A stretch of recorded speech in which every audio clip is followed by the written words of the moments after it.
gamers? Oh sure, welcome back to another amazing live stream by yours truly. How are we? Today we are finally back playing Katawa Shoujo. Oh my gosh. Of course I gotta be adjusting my seat. I should have did this before, but yes, we are playing more Katawa Shoujo. It's been a grip since we've played this.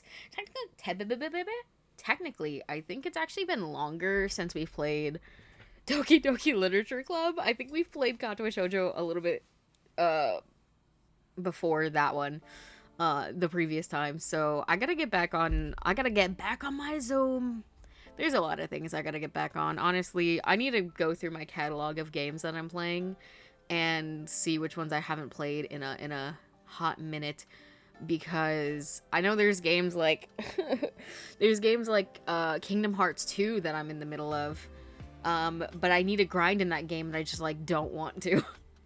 Which is also my issue with Pokemon Blue Rescue Team. I need to grind in that game and I just like don't want to. It's rough out here. I just need to like put a video on the side and just like go ham. Because I feel like we're so close to at least one of the endings in Kingdom Hearts 2 that like I've literally just been gatekeeping us from it for like months and months now. So I got to get on that. Trust. Oh my god. Okay, now I'm yawning. That's fine. Let me send you guys over to the gamer screen. And stop yawning directly into your ears. And also pause the lo-fi beats and give you game audio instead. Also, if anybody's unfamiliar with this game, the ratio does not get bigger than this. It is this ish is 4:3. All right, that's all. There's nothing I can do about it. It just is what it is. Y'all are actually seeing it way nicer than I am, considering the fact that the first time I had this game in full screen, it like would do occasional like screen glitches where like it was almost seizure inducing, and I'm not trying to give anybody a seizure, so I'm my window is very small compared to like anything else. So if I'm like struggling to read, honestly, it's probably not even the dyslexia this time. It's the fact that my screen is so goddamn small, I can't read it. And if I make it any bigger, by the way, by like dragging the corners, you're gonna start seeing black bars on the screen. So I don't know. You let me know. You want black bars or do you want the white bars? Because we'll figure it out if that's the case. But if not, I'm ready to get going. We're here, March 24th. Okay, so it's been a month between February and March, I guess, when I played it, and now it's been nearly 2, I think. So let me hop in here. Oh my gosh, loud traffic noises. I think the last time we were playing this, we were just going out with Lily for some reason. That's all I remember. Also, this traffic noises are loud. Thank you. Thankfully, it's just the also, hello Blackbird, hello Hijo. Yeah, it is old ass game. Thankfully, it's just the information she needed. With a nod, we start off and head towards Lily's unknown destination. Landmarks being our guide. I don't remember where we're going, to be honest. Ice cream. Ice cream. Go away, Kylie. I'm playing Katawa Shoujo.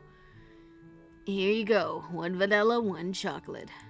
That vanilla one better be for me, brother. I hand the money over the counter and take the cones to the railing that Lily's sitting on. I can't believe I let her trick me like this. She not only led me to an ice cream stall, but also got me to buy her some. At least she gave me the money for hers. Bro. Sure enough, she's patiently waiting where I'd left her. I guess she was planning on making the day an event rather than a simple shopping trip. I call out to her and slowly place the vanilla cone in her outstretched hands. Damn it. Being careful to make sure she got a good hold of it before letting go. At least her tastes are fairly normal. I was worried she'd ask for some weird flavor when she first asked. Here's the change. It's okay. Keep it. I moved to protest, but realized the futility of doing so over such a small amount. I slipped the coin into my pocket, supplementing my meager allowance ever so slightly. Listen, we'll never know when we need that 5 cents, bro, for real. Lily shows no signs of wanting to get up, so I take a seat beside her and start eating my own ice cream. Hello, Emperor. How are you? The summer's weather's nice. Hopefully it'll hold out for a while. You too? I'm beginning to think I'm the only person who prefers winter. Nah, Lily, me too, though. Me too. I contemplate her statement for a long time. You have news? What kind of news? I'm nosy and curious. Yeah, I think you might be. It draws the intended reaction. She's cute when she's pouting. Still, I can't really imagine what's so good about winter. You can't go out without bundling up and you still freeze anyway. Dog, what are you talking about? Yo, I go outside and I boiling to death. The fuck you mean? What? I have to write a business proposal? Oh, about what? What are we businessing? I used to live further north where there'd be plenty of snow to play in, so it's a little nostalgic. I don't like the heat very much either. She's just like me. Maybe this was meant to be, bro. At least you can wear a skirt, so don't complain about that. Piss me off. Piss me off, Hisao. Like, what do you mean? At least you can wear a skirt. How is that gonna help? Now my thighs are sticking together, bro. Now I'm sweating between my thighs. There ain't nothing nice about this. Hisao is literally me. Winter can go to hell. It's always too damn cold. Bro, he's like, oh, you bundle up and it still doesn't help. Walk around, bro. Why are you standing still is not gonna help you. Meanwhile, with the heat, you can't do nothing. You can't even try to mitigate that. Like with the heat, you can get like those warm shaking packets. You can get obviously clothes.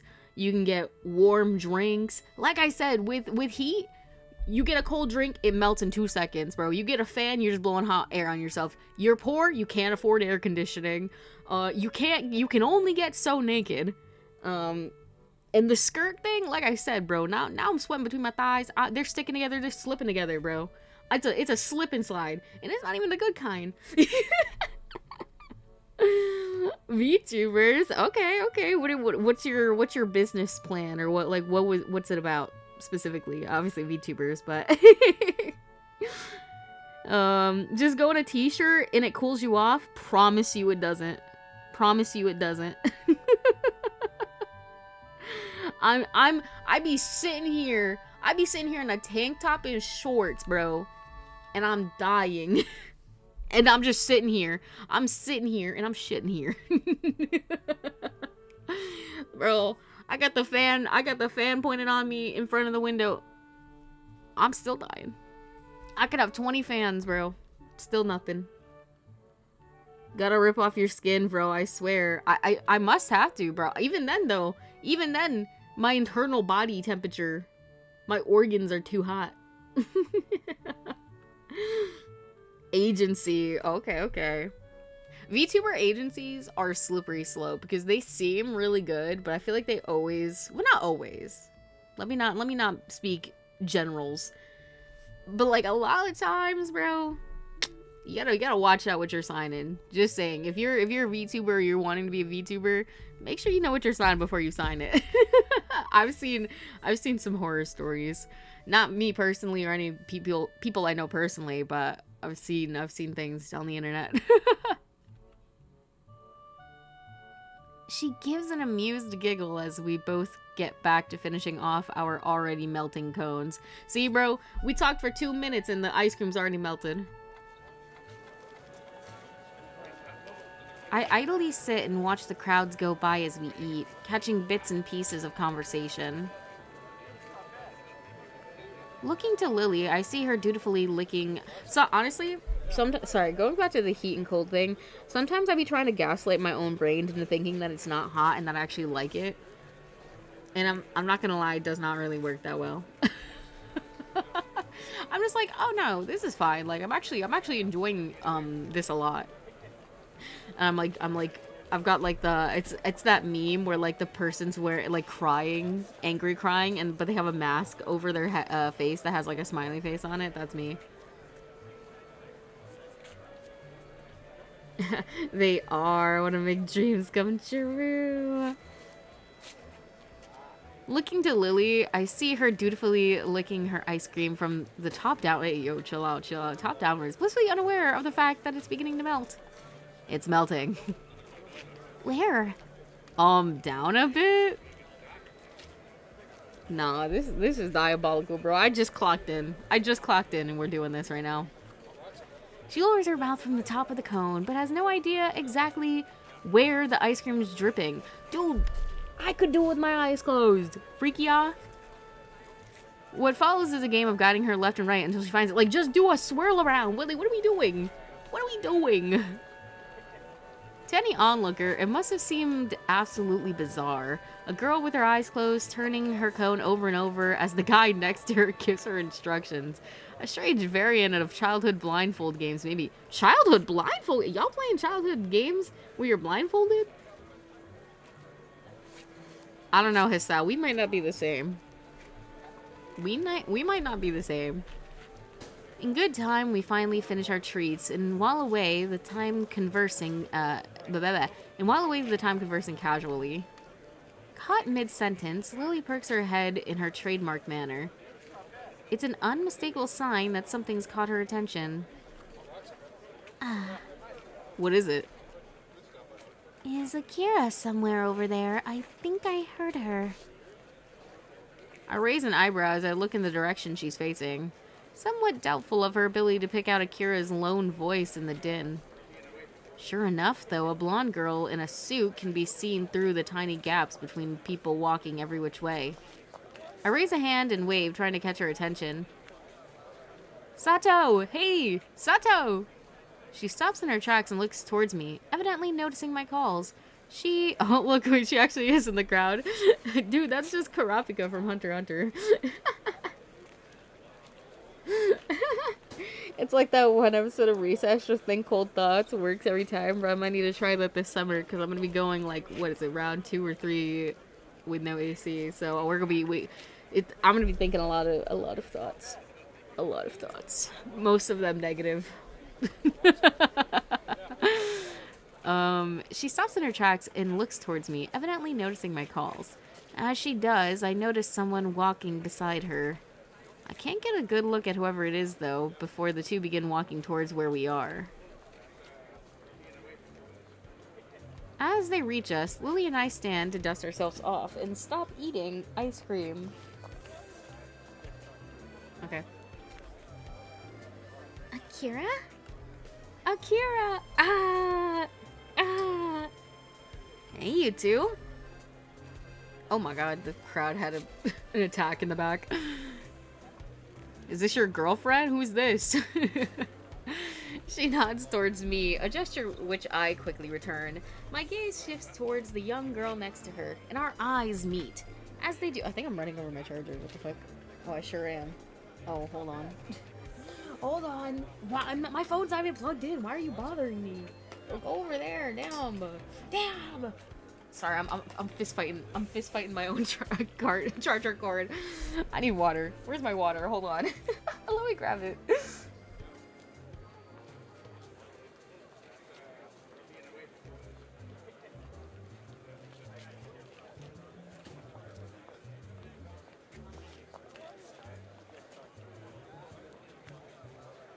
We got it. We got it. Oh my gosh. As they do, Akira plops a hand onto her head, a move which doesn't seem to faze her. Sorry, my cursor's just in the way.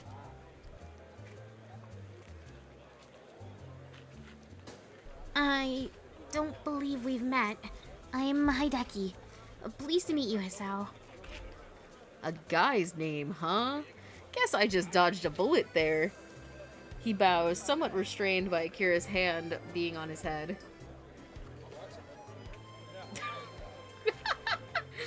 Wow, I don't know what this duo is, like what your relationship is with each other, but it's really funny. Bro said I dodged a bullet there. Aren't you with Lily? Why are you even trying to flirt with other people, Frico? Ugh. Oh, hi. Hideki's here too? Are you well? Akira's been taking very good care of me, thank you. In what way? Hold on, I just realized I'm not even... There we go. Akira grins as if to oh my god, I'm having a stroke. As if to affirm the point and rubs his head hard, dragging it around in a circular motion. His dreary face during this is somewhat amusing. Uncle's out on business again, so I'm just taking him around town for today. Oh, okay, y'all are related. Period. Understandable. Have a nice day. I'd have preferred to be spending the day on a date with my boyfriend. You have a boyfriend? Hey, yo. But Hideki gives a cough to try and redirect Akira's thoughts. As he does so, though, I'd find mine wandering. They're related? And further, as first cousins? I suppose that explains why she's taking care of him in any case. Come to think of it, Hideki, how do you know my name? Akira told me. Being a Yamaku student, I suppose you're disabled in some way.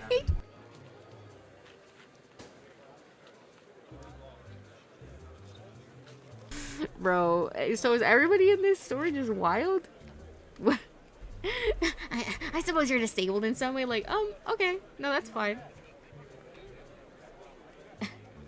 Yeah, Lily's always messing with him. I think she likes to just troll people on purpose, especially Hisao.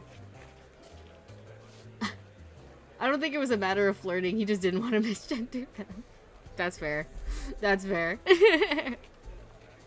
Not everyone in Yamaku is disabled. I mean, that's not true, though. Which I only learned... Okay, no, that's actually true, apparently. Which I only learned a handful of days ago. I give a silent thanks to Shizune and Misha for their stream of information about how the school works. I mean, I don't remember that, but... I don't remember that, but I'll take his word for it. I mean, why would they come here if they don't need, like, you know, a certain accommodations? He's not getting a taste of his own medicine, labeling people. That's actually real. It was something that was explained off screen. It is true. Does it say, like, why they go here or, like, choose to go here? I mean, it could just be, like, the closest school by, and people are willing to pay for it. I mean, that makes sense. Because of that, okay, what, bro, can I just stop asking questions and just, like, read? Because, like, maybe then it would answer the questions I had, you know? Because of them, I find out that since the school will accept practically anybody suffering from non-mental disabilities, it doesn't discriminate against healthy people either. It seems unlikely that many in good health would enroll there, though. While the standard of education is pretty high, it's extremely isolated and very much focused on helping disabled students. You're just dodging... Oh. You're just dodging the question. Damn, he's sharp. Before I can say another word, though, he decides to take a stab at it himself. Why is he dragging me through the mud right now? If I were to call it myself, your heart? Akira looks mildly curiously at me. Her interest piqued as well. That sure was a lucky guess. See, if it was me though, bro, I would have been like, bro, you wish I would tell you that easily. like, even if he was right, I would lie. I'd just be like, oh, you bet you thought I was gonna answer? Keep guessing, kid. That's what I would say. How did you?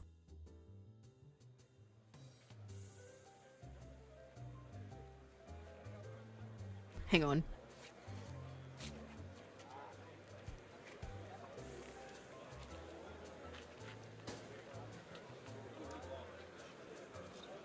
Sorry, I was taking a drink of water. You show no missing limbs or deformities, so external disabilities are out. What if I just have a really good prosthetic? Okay, you don't know. What if I had a fake eyeball or something? Considering the lack of any strange mannerisms, it's unlikely that you'd have any mental disability. Bro, some people are really good at hiding it. What are you talking about? Bro thinks he's smart and slick, but you don't know nothing. Bro, bro knows nothing about covert disabilities. The Yamaku doesn't take mentally disabled students. I know. Leaving that aside, the only possibility left is that of internal disabilities. I didn't know which one you might bear, so I guessed, correctly as it turns out, and your reaction confirms my guess. More than a little bemused, I look to Akira. She shrugs and grins and shrugs, obviously taking some enjoyment out of her partner's deductions. He's sharp, yes, but more than a little unsympathetic. Logical, but lacking in tact. His attitude reminds me of Shizune in a way, as do his looks, which means I don't like you. Because I don't like Shizune. May I ask why you're staring at me? Surely I'm not that unusual a specimen. No, I just think you're rude as heck. Does he not know how unusual he looks? I could overlook the spats and clothing as just being coincidental, but the ribbon in his hair really is too much. This is entirely besides the point, though. Sorry, you just remind me of someone. Akira gives him a sharp jab with her elbow. Told ya you're not that much different from her. He coughs into his hand and tries to maintain an upright and serious demeanor.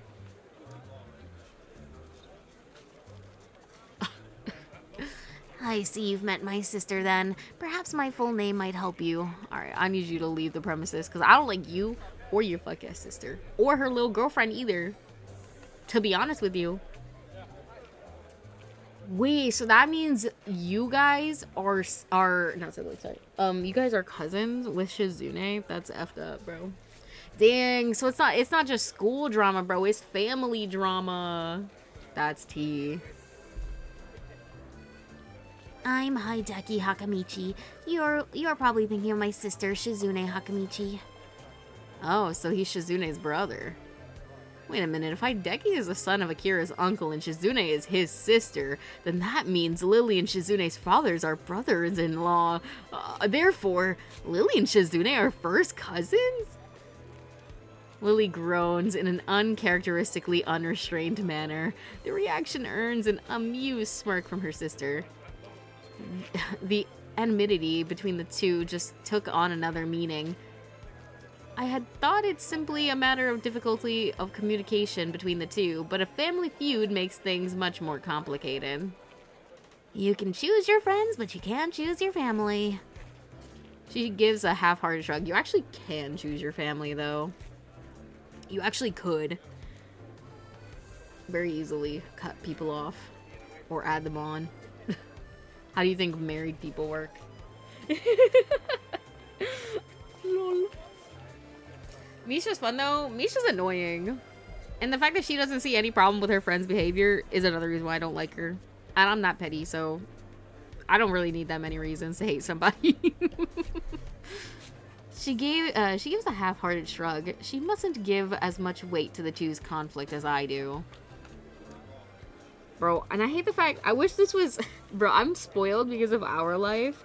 Because if this was our life, I would have like 20 different options to like cuss out Shizune. But in this game, I just have to sit there and take it, and I can't even lash out. That's the worst part of it. Well, that's how it is. What are you two up to on this fine day? We're shopping for Hanako's birthday present. The day will be coming up soon, so this is the last chance we'll have before school starts again for the week. Akira makes a strange face, as if Lily had just said that the sky wasn't blue and the clouds not white. Isn't her birthday on the 10th next month? Yes, why? Is something wrong? Akira's face seemed to collapse. It's an utterly unbefitting expression for someone so rowdy and headstrong. The folks didn't call you yet? And Lily shakes her head cluelessly. I look at Hideki to see if he knows anything about this. A simple shrug is his only answer. For a moment, Akira ponders what to do before smiling once again. The fact that she can hide her emotions so quickly and effectively is unsettling. Hey, Shorty, sorry, but can you hang out with Hasao for a while? He nods and waves her off, Akira placing an arm on Lily's shoulder as she guides her away and out of earshot. And so I'm alone with Shorty. So, nice weather we're having, isn't it? It seems so. I guess they dumped us. Indeed. What a farcical attempt at small talk. I've got no idea how to talk to this guy, and his robotic responses aren't helping. Blood and stone come to mind. Without another word, he begins to rock his feet in an obvious gesture of boredom with this discussion. He really is like a little kid, despite his serious demeanor. Suspecting the conversation over, I decide to accomplish what I came here to do in the first place. I'm going to go search for a present. Coming? Not much else to do. In a little while, we came to a small shop beside a convenience store. For once, the store windows aren't full of electronics and computer games, but dolls, stuffed bears, and all manners of wood-crafted oddities. Othello's Antiques? An antique store? Well, if there's anything in this town that'd suit Hanako, I'd guess it'd be here. I reached for the old-looking door handle, but pulled back at the last minute as I realized my companion's gone adrift. Not coming in? I'll just be in the newsstand for a while, don't mind me. His voice makes it painfully clear he has zero interest in what's in the store, and that he doesn't feel obligated to follow me. As he wanders off without another word, I push the thick wooden door and enter the store, a bell above me ringing out. Hello? I swear to God, if it's the fucking librarian running this shit again, I'm gonna be so mad. The musty smell of old books and wooden shelves is distinctly, anachronistic. I look to the counter beside the door. The graying man behind it sits there silently, reading a tattered book. He certainly fits the look of the place. Slowly wandering through the aisles, the person I'm reminded of as I inspect each handcrafted or imported oddity in turn isn't Hanako. Crouching down, I examine the ancient oak desk inside the shop window. At least 30 dolls, all varying widely in size and make. The only similarity between them is the long Victorian dresses they wear. I turn the price tag of one that looks to be about waist height. It's not in my price bracket at all. I do the same to each of them, getting more and more depressed as they get smaller and smaller in size. That is, until I reach the very smallest one. It's affordable, just, yet of quality with, oh my god, I hate reading. It's affordable, yet of quality make and with long auburn hair and a little blue dress. I decide that it's the kind of present Hanako would appreciate, pretty looking and far from gaudy. After I carefully pick it up, I decide to keep looking around the store. I'm not sure whether it's because I like the atmosphere or out of simple curiosity. Peeking around the corner before I go to the next aisle, I see that the shelves in this one are stocked with wooden toys, from toy cars to intricate automatons. Tucked behind a line of nutcrackers, I notice a little plain wooden box. It feels surprisingly light as I pick it up with my free hand.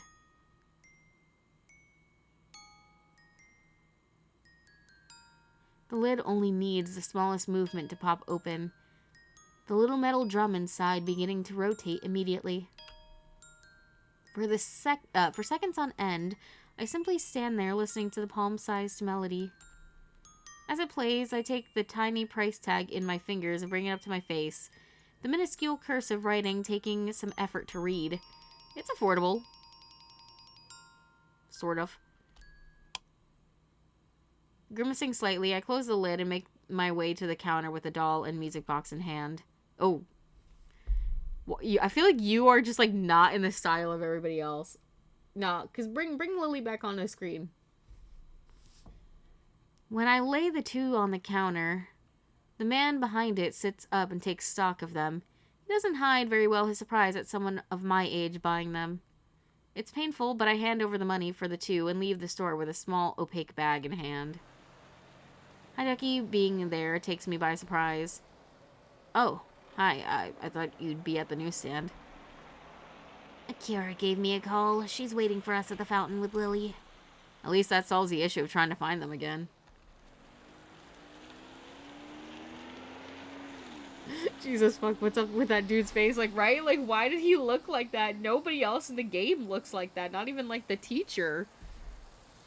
Yeah, like, why was he so detailed and realistic? Like, that was scary, bro. Like, he popped up for 2 seconds. Why does he have the most detailed and realistic model in the game?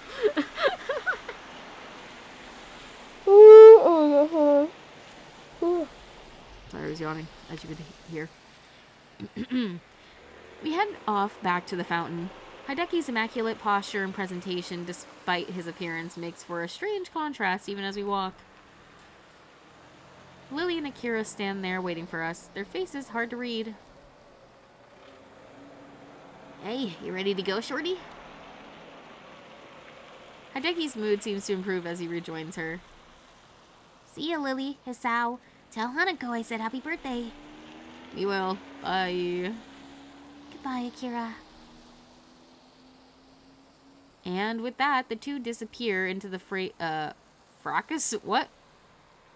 Of the, oh, I didn't read that. Of the afternoon city, maybe. Something like that. Turning to Lily, I noticed she's carrying a small bag. It's now that I realize why her disposition felt different from before. While Lily is typically the type to wear her emotions on her sleeve, her expression and tone are clouded and difficult to read. It's more than a little off-putting, but given the effort she's making to hide her emotions, I doubt she wants to be cornered on why she's feeling this way. Already bought Hanako a present? Yes, have you? Yeah.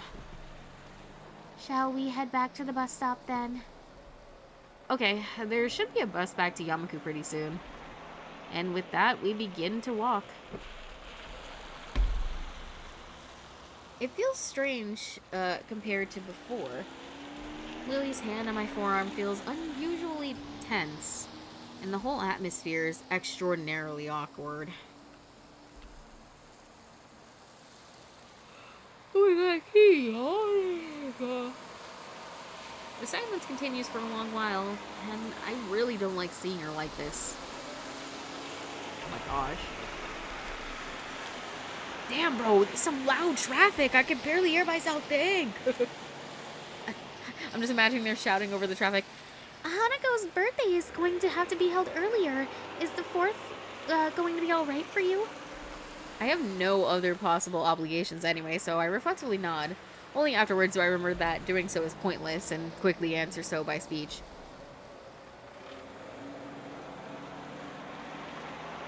She tries to collect herself, a task that looks almost pitiable in how plain it is to see how distant her thoughts are.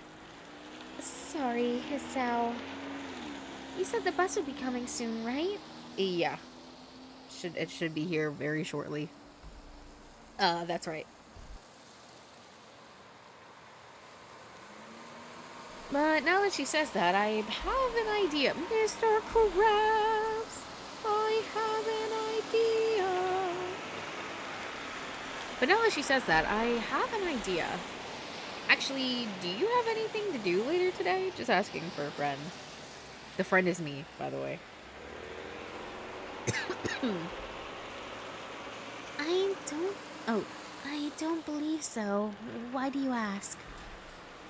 This is the point where I'd normally take your hand and rush you somewhere, but even without that, you'll have to trust me, okay?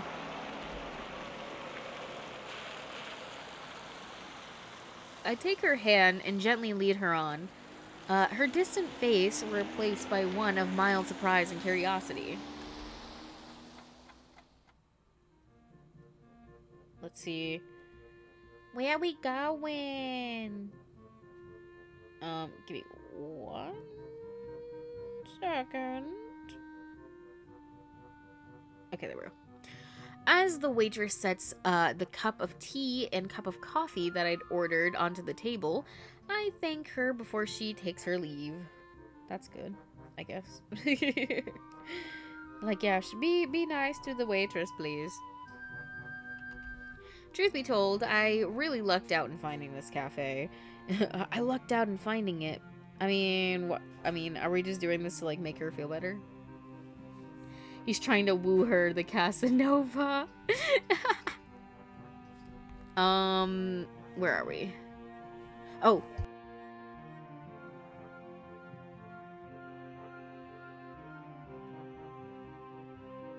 I really lucked out in finding this cafe. I didn't really know where I was going. Rather, I was just looking for any cafe that looked relatively nice. You know? Fair enough.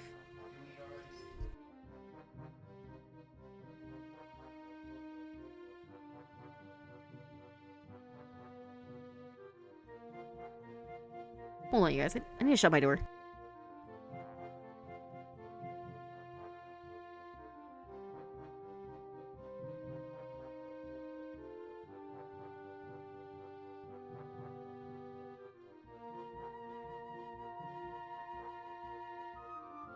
Sorry, I had to go shut my door. My parents were talking in the background. And so I'm like, how am I supposed to read in these conditions? Truth be told, I really lucked out finding this cafe. I didn't really know where I was going. Rather, I was just looking for any cafe that looked relatively nice. Having managed to recover a little bit, Lily tentatively sips at her cup as I take a long gulp of the coffee in front of me. I don't even like coffee. Who here is a coffee enjoyer? Who here is a tea enjoyer? And who is a nun? Is there any other nun enjoyers? Like, listen, if I'm going out to, like, a coffee shop, I'm, like, hoping that they have, like, I don't know, they have something that I can have, whether that be, like, hot chocolate or, like, anything that's a slushy. Love that. Love a frozen drink, I can't lie. I can't lie. I wouldn't say I'm an enjoyer, but I do like coffee more than tea. I've tried to like coffee so many times, it just like doesn't work. But I don't know why I want it to work. I'm kind of glad that I'm like not dependent on coffee like other people. Like people who are like cannot function without coffee. Like, baby, I hate to tell you this, but I think you have a caffeine addiction. People also, I if you believe that like caffeine addictions aren't real, I don't know if you're real. Because like, do you hear how people talk about like going without caffeine? They like literally go through withdrawals. Like, you can be addicted to caffeine. Trust. And I say that as a person who was a Monster Energy enjoyer for a while. Like, when I was younger, loved Monster Energy, and then like when I started working, I got back into it again, and then I stopped working and I stopped drinking it. But like, you know, I'm not saying give up coffee, give up all this stuff. I'm just saying make sure you're careful, do it in moderation, okay? Don't kill yourselves. No dying on my watch, Overwatch, if you will. Okay, hold on. There's stuff on my way. Having oh no, she sips already. I read that in front of blah, blah, blah, blah. As I hoped, her face lights up as she realizes what flavor it is. Ah, this is wonderful. Hisao, how do you know this was... I'd asked for French vanilla black tea, hedging my bets that this would be her favorite flavor, or at least one she liked. While I don't really know much about tea, it sounded like one she might appreciate. On the basis of her liking vanilla ice cream, a tea connoisseur I am definitely not. It was a lucky guess. You really like tea, don't you? I love anything on the sweeter side. Yeah, if I had coffee, bro, people would be like those people who are like, "Oh, you want some coffee with your milk or coffee with your creamer?" That would be me. Like, I would be the person that has like one shot of like coffee and then like it's all like sugar and cream. The reason why I don't like coffee and tea, especially coffee, is the same reason why I don't like alcohol. Is it's got that aftertaste and I just can't do it. Like, coffee's got that bitter aftertaste. I can't do it. If I even get a hint of it, it's wraps, bro. It's wraps. I'm like, I don't like this. I don't like it. I don't like it. I'd probably be more willing to have like a fruity tea, but like I don't think I like hot tea. I don't think I like any hot tea. So if I had a tea, it'd have to be like a fruity tea, and it'd have to be like a chilled. You know what I mean? Cause I can't do that hot leaf water, bro. Oh, caffeine addictions are 100% real. It's a scientific fact, like objectively so. Thank you, science. Yeah. You can think of caffeine as a mild drug, to be honest. I mean, I would say it is. Yeah. I mean, it's like slightly like behind like actual alcohol. Obviously it's not as bad, but like, bro, the side effects that you get from like caffeine withdrawal is kind of crazy. And I think it's kind of crazy that like people don't realize it. That's why I'm kind of glad that I'm not dependent on coffee, because like obviously I'm gonna be a tired hoe when I wake up, right? But like usually once I'm up for a bit, like I'm kind of good, you know? Whereas like people without their coffee, they're like dragons. Cosmo Kiru? No, I'm kidding. I actually make the same joke every time people ask me my coffee preference. I drown my shit in creamer and sugar. Listen, y'all know that Persona 4 meme? Where it's Dojima asking the P4 protag what kind of coffee they want. Do you guys know that one? I'm about to show it anyways, just because I want to see it. And you know, I'm allowed to do whatever I want on my own stream. Teehee. Let me see if I can find it. Persona for coffee meme. Oh, wait, here it is. Hey, I'm making coffee. Shut up. I need the music to shut up though, as well, actually. Actually, where's my volume mixer? Shut up. Silence. Here we go. This meme. Hey, I'm making coffee. How do you take yours? Black? Don't try to sound tough, you sissy. Cream? Oh, coming right up, madam. Cream and sugar? What are you, Nanako? Daddy, I want it back! Surprise me. And then, obviously, people had to redo it with Persona 5 because there's literal coffee shop father. There's literal coffee shop father, so they had to remake it for Persona 5 as well. Oh, considering the fact that we're here right now anyways, I was gonna bring this up later, but you know, I can bring it up now. I was playing Overwatch 2 earlier today, and I was playing as Mauga because I was trying to practice him, and I had this voice line interaction with Reaper that made me like raise my eyebrow. I was like, gay people? So I'll play this for you. Put a smile on that face of yours. You'd lose that bet. Even if I whip up some bloodshed just for you. Damn it. Bet I can put a smile on that face of yours. You'd lose that bet. Even if I whip up some bloodshed just for you. Damn it. Listen, he was like, even if I whip up some bloodshed just for you, Reaper. And then Reaper is like kicking his feet, twirling his hair. He's like, dang it, you got me. Like, what? Fruity out. Wait, actually, here, there's one more thing I'm going to show you. Because, you know, that frequently I experience what I refer to as my own, like, personal lost media, right? And what I mean by that is I'll remember a video or something that I've seen from the past. Hold on. Ooh, okay. Yeah, I'll experience a video from like my past, or like I'll think of a memory and I'll try to find that. And sometimes I either find it or I don't. And I've got a few cases of this. I might even make one day. I might make my own lost media PowerPoint presentation. But this is one of the ones that, like, it's actually not lost media, but I found it. It was lost to me, and I found it again. And it was this song that I could only remember some of the lyrics to, right? And I'm like, imagine me trying to like Google these half lyrics that I know that like make no sense.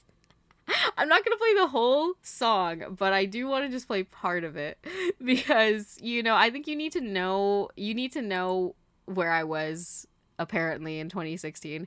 I think I heard this song first in a cringe comp, because that was what I was doing at 16. Me and my friend fucking Mark, we were watching cringe comps on the bus on the way home. So this was the song. Burnt out like old Doritos, crunchy. Torpedoes, tits and speedos. Call me flow like I'm some old school. Whoa, did you know? I know what you. I'm stacking dominoes, yeah, stacking dominoes. I know what you want. Bro, you don't know me. Phony, baloney, jabroni, looking Al Capone, Bugsy, Mugsy, pepperoni, calzone. Leave me alone. Imagine me trying to like I only half remembered the words. Imagine me trying to Google these lyrics, bro. And like I just had an epiphany last night because I was like singing the songs. I was singing the lyrics that I knew in my head, bro. And I was like, I know that like something in the title is like with girl. I was like girl with like, but like, you know, there's no I, there's just like multiple R's. I was like trying to, and then I suddenly had an epiphany of the artist's name, and I typed it in, and I found it. And I had never like the euphoria that I felt was crazy. This sounds like some rhymes of high school kids not up. I don't know what this is, to be honest. This music video that I'm looking at, or not music video, this video that I'm looking at has 6.2k views. It is from 8 years ago. Somebody said this was played on BBC Radio 6 in the UK tonight. Amazing tune. Okay. But it's so good. What seems to be the hassle, So you filthy rascal, get the hell out of my castle. I'm a natural. Wait, this part. It's nature. Harks. That part's really good. Wait, there's another part that I like, but I can't remember. Major Tom. Oh wait. To paper out the way, sir. This is Major Tom. I'm dropping bombs. Listen, the person who made this song is called Poor Girl. I'll link you the full thing so you guys can listen to it on your own time. But Poor Girl, if you're watching this, bro, I'm not a hater, bro. I'm actually a fan. This song's great. This is the middle breakdown. I just need to play a little bit of this. Ruby got them diamonds making jewelry. Lucy.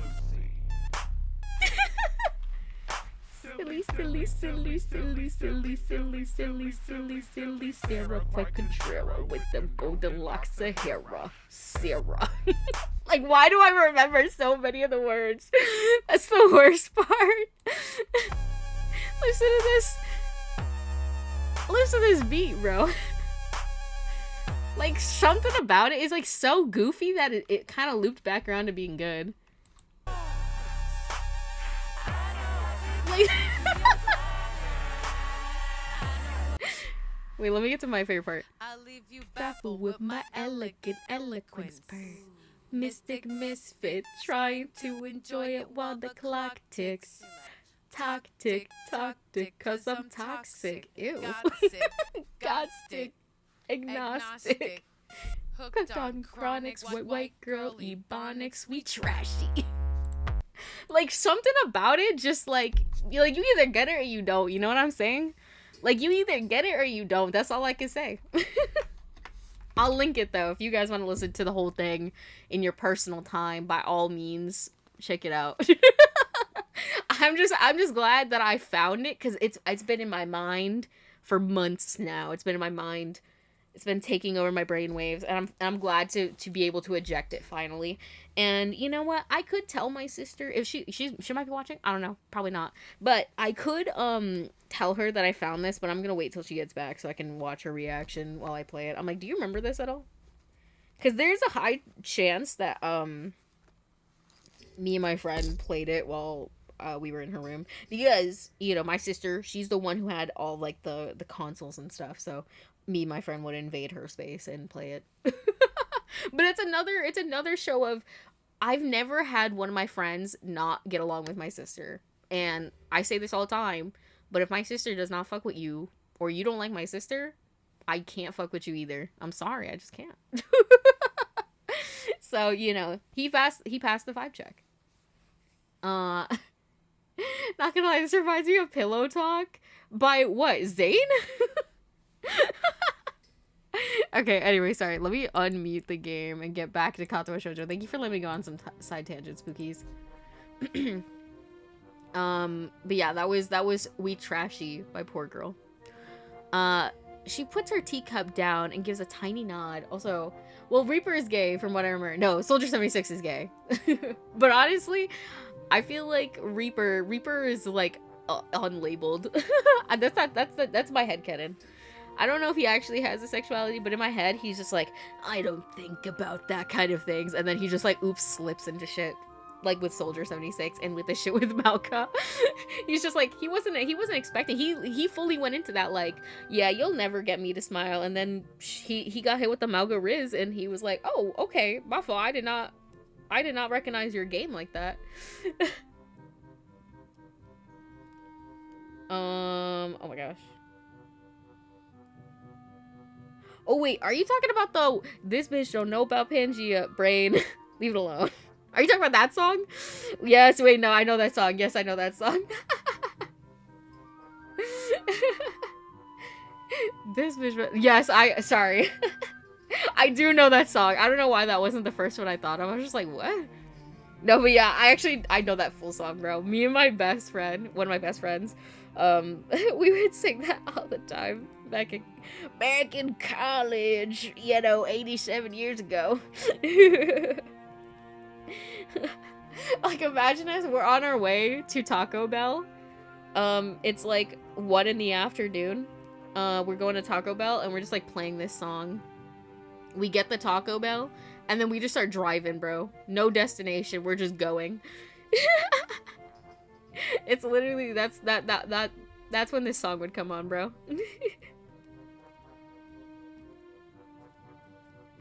My cousin showed me that song and it lived rent-free in my head for years. Honestly, I'm probably gonna go listen to it after this stream. I can't even lie to you. I can't even lie. She puts her teacup down and gives a tiny nod. That familiar, small smile thankfully perched on her face once again. Oops, I just realized I'm not tabbed into the game. I tried to press space to continue, and I just put a space in chat. Drinking tea is calming, I think. With the amount you drink, are you sure you're not addicted to it? Caffeine addiction's pretty common nowadays. Wait, oh my god, Sao, I told you, he gets it sometimes, you know? Even a broken clock is like wrong twice a day. Right, that's how that saying goes. That's kind of funny. That's kind of funny that I don't even remember why I brought up caffeine addiction. But yeah, that's funny that he mentioned it. Did I ever say I wasn't? She let out a giggle as my head drops. We all have our vices, I suppose. And there are worse things to be addicted to, like crack cocaine, or heroin. Or killing people. French vanilla black tea, huh? I'll have to remember that. For a while, we both silently drank. It's comforting to have someone like her nearby in such new surroundings, even if it's just the two of us sitting in silence. Listen, you know, if you can't sit in silence with somebody, do you even like them? I begin to wonder if this feeling is the same for her until she sets down her cup. Hisao, do you mind if I ask you a slightly odd question? That depends on the question, I guess. I was wondering, what your favorite color is? Everyone has one after all. I almost reply before realizing why the seemingly mundane question is actually quite strange. He's like, bitch, you can't even see colors. My favorite color, but... She gives a pouting look, wanting me to answer anyway. While the answer seems unavoidably wasted on her, there isn't any harm, giving it. That's fair. What's y'all's favorite color? See, he knows. He gets it. The caffeine addiction. I've always had a thing for green. Probably why my text is green on my name. I'd say it's my favorite. Green, is it? What things do you think of when contemplating that color? I suppose grass fields and trees in the summer. The army as well, with camouflage. Men always seem to like the military. Calling all men out. She's kind of right, though. She's kind of right. But that sounds like a nice color. A very nice color. If only I could see it. She nods her head a little as if approving of the choice. Listen, what if I said anything else? Do you think she would have approved either way? Or if I said like orange or yellow, she would have been like, ew, yuck. Or if I went like pink, she would have been like, wow, very, very nice. She nods her head a little, as if approving of the choice. Considering how foreign the concept of color is to her mind, labeling it by association seems reasonable enough. If everyone has a favorite color, then what's yours? Do you have a favorite color? White. I'm told that's the color of snow and of ice cream. Well, not all ice cream is white. You're no better than me then. If you only like that color because of a favorite food, I guess white is nice too, though. And speaking of colors, it'll be getting dark soon. Let me help you up. I mean, I guess so. I guess that segue works. Lily offers her hand, which I take in mind to help lever her up from her seat at the table. Its softness compared to mine takes me off guard, as I'm not really used to such casual contact. It doesn't seem to bother her at all, though. While it seems obvious why, it feels like just one more ladylike aspect to her. As her hand moves to her pocket, I quickly cut her off. What you doing, girl? Don't worry, I'll pay for this. Bro, I think we should both pay for our own things. Oh, thank you, Asao. She gives an earnest smile at the gesture, a reward much greater than that of her own words. Asao, you can't touch her hand, you'll get purgante. Pregnant. Is this... How do you get... That's such a classic meme. By the time we step off the bus, it's well and truly dark. We make our way up the hill in silence, both of us behaving a little awkwardly, probably because of the day's events. Are we getting in trouble? I forget how late we can come back. While I'm still concerned over Lily's withdrawn nature after meeting with her sister, the fact I managed to cheer her up even slightly feels like a personal victory. But it feels like the air between us has changed. Maybe it's only a little bit, but it's something I don't think either of us realized before. What do you think? I feel like maybe somebody died, like her grandpa or some shit.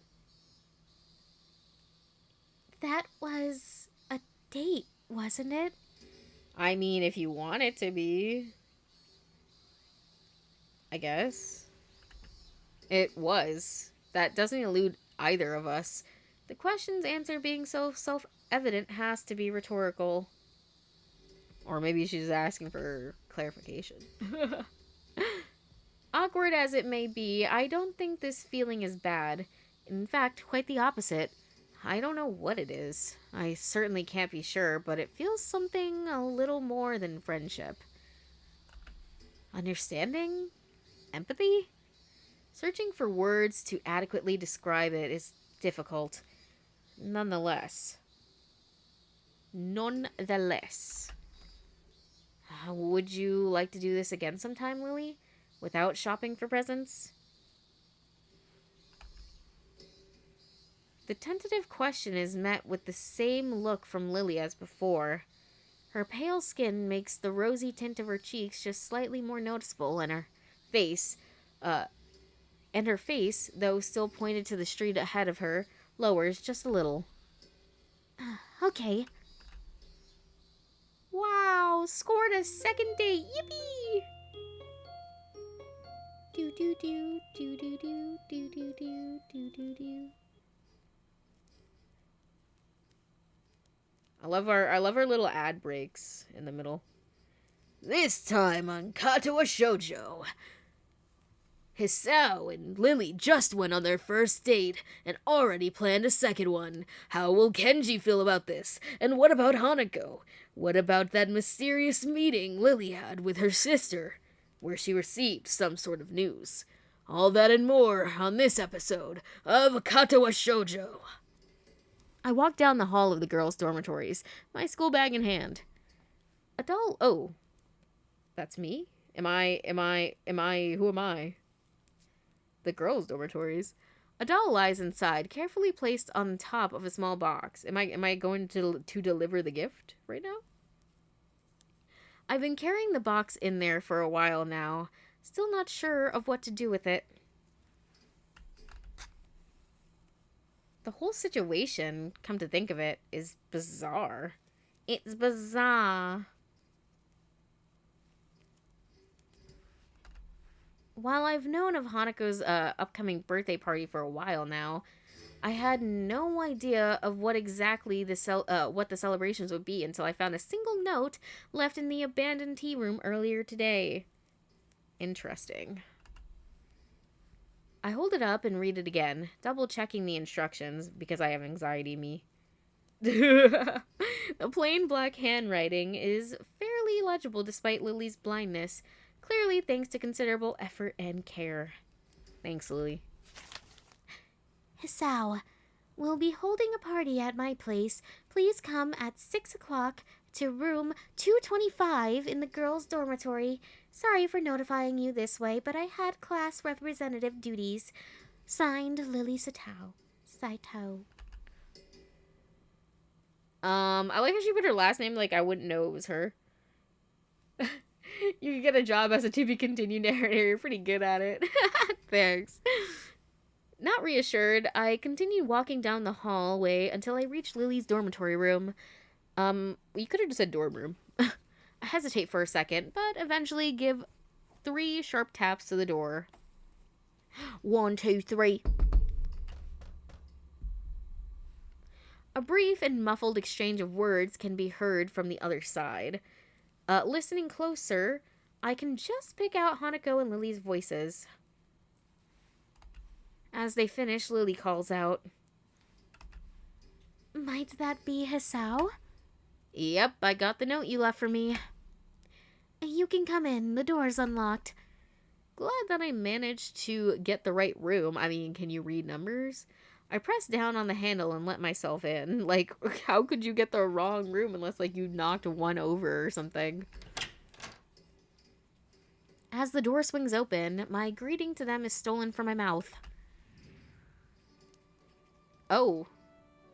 Your hair's down. What are you wearing? It's a pajama. Nobody told me it was a pajama party. Dog? Rude as hell. But now I got a thumbnail picture. Yippee! You'd be surprised how easy it is to get the wrong door in a dorm. Actually, you were an RA. You should know. That is true, actually. I'm pretty sure I've had somebody, like, open my door or try to open my door before. Jesus. That's why I usually always lock my dorm door when I'm inside. Obviously when I'm inside and when I'm outside. And I always take my key with me because I fear getting locked out of my dorm, especially as the RA. Oh my god, y'all. I hated seeing having my residents see me in, like, not put together states. Because I'm like, dude, I'm supposed to be the one in charge. And I'm sitting out here with my hair not done. I'm not wearing a bra. I got a hoodie on. My pajama pants. I was like, nobody look at me. Nobody look at me. Yeah. Lily sits at the low table in the center of the room in her pajamas, while on the other side sits Hanako in a nightgown. Being dressed in only my normal school clothes, I feel quite out of place. I steal a quick glance at the lovely sight of the two, my eyes tearing themselves from Lily's long, thin, and pale legs, only with a measure of reluctance. Hi, I think I brought everything that was needed. She smiles and nods. I wonder if she's even aware of the pleasant sight she makes. The thin, dark blue silk of her... Damn, this does not... Like, it maybe has, like, a hint of blue as a treat, bro. But it is not giving blue at all. Dark or otherwise, bro. Like, this is, like... This is more, like, black with, like, a blue undertone. Rather than a dark blue. Which maybe to some people might be the same thing, but not me. The thin, dark blue silk of her pajamas really suits her, accentuating both her eyes and her curves. The look of her last night. Oh my gosh. The tentative, almost shy demeanor seems all but replaced by her coy nature. It's nice to see her confidence returned, though I can't help casting my mind back to how she looked back then. I look to Hanako, who nervously sits opposite her in her gown. It isn't a surprise that she'd wear something so conservative, though it definitely looks cute. Bro, what the fuck's wrong with the nightgown? Let her live. Hi, Hanako. Happy birthday. Thank you. She's unusually skittish, despite the fact that she's warmed up to me considerably over the weeks we've come to know each other. This is a pretty unusual situation, I guess. And they're also, like, in their pajamas, so. I wouldn't even call this blue at all. It just looks black to me. Bro, that's what I'm saying. I'm like, what? If you look, like, at the arm that's behind her, you can, like, see, like, a hint of, like, purple for, like, you know, highlighting, but... And, like, you know, in theory, I can, like, see it. Like, I can see a touch of blue, but, like, yeah, I don't know. I'd call it black, to be honest. Feel free to take a seat, Asao. I'll just pour you two some tea. Sure thing. Lily takes the steaming red teapot from the side table and gently pours its contents into our teacups as I take a seat beside them, setting my bag against the nearby wall. With my senses returned and hormones somewhat calmer, I realize that this is the first time I've ever been in Lily's room. What are your thoughts? It's very sparse.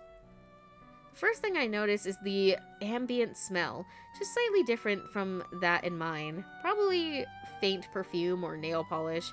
Could be anything of a girl's, really. He said, wow, it smells like girl in here. Another is the plain nature of the room, visually. Beige walls, a smart yet unadorned cabinet, the lack of posters or wall hangings. It's distinctly utilitarian. Something I should have anticipated given her blindness. I mean, that's fair. If you can't see it, why are you gonna decorate? Listen, I decorate simply so when people came in my room, they didn't just see, like, white walls. The only thing that really seems out of the ordinary is several piles of books sitting on the floor, each reaching from roughly knee height to waist height. Jeez. Some of them have printed titles, others are entirely blank except for the dots of Braille. The fact that the ones with printed titles are uniformly in English is interesting, though not completely unexpected. She did mention her parents impressing the language upon her and Akira, after all. Your room looks nice, Lily. She's like, okay, thanks, liar. Hold on.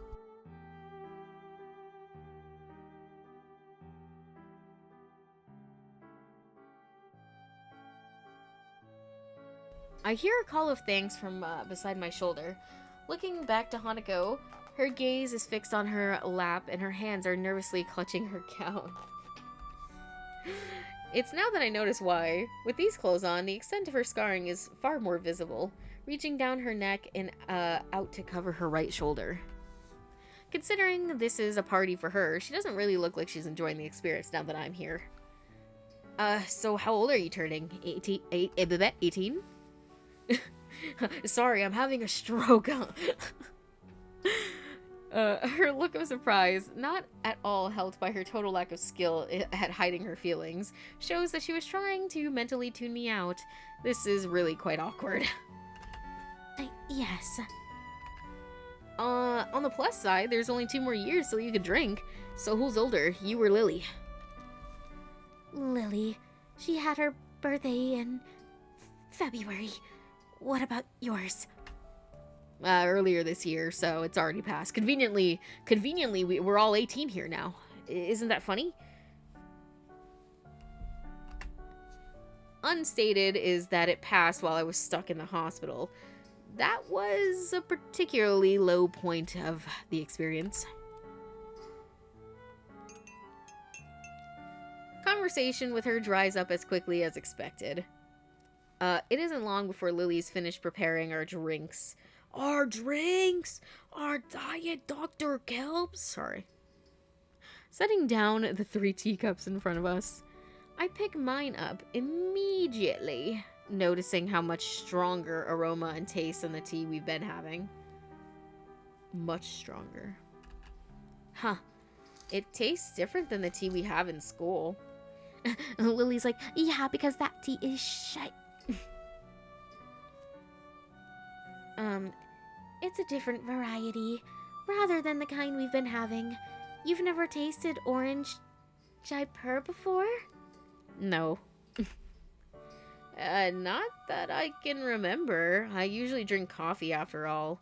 Like when we were in town. This is nice though. As we settle down and sip, Hanako seems to become more relaxed, or at least a bit less tense about my presence. Dude, we're just chilling, Hanako. It's fine. While we finish our cups at about the same time, with Hanako failing rather badly at hiding her anticipation for the cake that's been sitting to the side, begging to be eaten. I would love cake. Come to think of it, I'm feeling very eager myself. First things first, though. First things first, I'm the realist. Drop down, let the whole world feel it. Let them feel it, and I'm still in the murder business. Well, I'm... sorry. Lily? Yes, now is good. Each of us knowing exactly what the other means, I lean sideways and dig around the bag for the doll I brought Hanako, as Lily gets up and retrieves her gift. Did I even wrap it, though, or put it in something? Are you really seeing blue, or do you think you're seeing blue because they called it blue? I'm being gaslit by the game. Hiding our gifts in our hands, we present them both on the table at the same time. Happy birthday! Happy birthday! Hanako sits silently looking at them for seconds on end, out of sheer surprise. A little wooden doll, replete with Victorian-era dress and little hat, lies next to a light brown and fluffy stuffed bear from Lily. She clutches at her gown as she moves to speak, not taking her eyes off the modest presence. Thank you, Lily and Hisao. Hey man, no worries about it. Oh my god! They're girlfriends. Her voice begins to crack as Lily reaches forward, wrapping her in a soft embrace. The sight of Hanako holding Lily so tightly is heartwarming, so much so that I couldn't help wipe the smile off my face even if I wanted to. I couldn't wipe the smile off my face even if I wanted to, and I couldn't read even if I wanted to either. As Lily gently rests her face on Hanako's head, she speaks so quietly and softly that I can barely hear, probably because it's not for you. Happy birthday, Hanako. Happy birthday. Hanako gives a small nod, holding onto Lily for a long time before breaking off and wiping an eye. I guess that for Hanako, simply having someone or anyone to be there and love her would be special. The fact that Lily and I can now share that role for her is something I will always be grateful for. I think I will always be grateful for. Hanako gently takes the doll and teddy bear, holding them both to her chest as she warmly smiles. Oh my god. There's a lot of CGs on this one. For a long time, all three of us simply sit in happy silence. The quiet is not broken until Lily's soft voice beckons. The tea. Oh, sorry, the cake, I mean. Shall we have at the cake then? Yes, let them eat cake. Her proposal is met with two looks of unhidden anticipation. We hungies. No argument from me. Okay. Phew. That was pretty good, I can't even lie. I contently sit back, both Lily and Hanako looking just as satisfied with the food as I. Food. It took some effort, but we managed to finish off the cake in one go. Damn. Big backs. I don't think I could fit any more in. I think next time I'll buy a smaller cake. Hanako and I give a chuckle, but I can't help noticing that come this time next year, we'll have graduated from Yamaku. That fact is somewhat depressing, since I finally feel as if my life is starting to get back into some kind of order. I mean, what are we thinking? College after this? Idly looking around Lily's neat and orderly room, her books catch my eye once again. What y'all reading on? This may be a little impetuous, but my curiosity gets the better of me. Besides, I don't think she'll mind in any case. Well, I mean, ask first. Hey, Lily, do you mind if I take a look at one of your books? You're quite welcome to, Hisao. That said, if you can overcome 2 language barriers, I will be quite impressed. Do-do-do-do-do.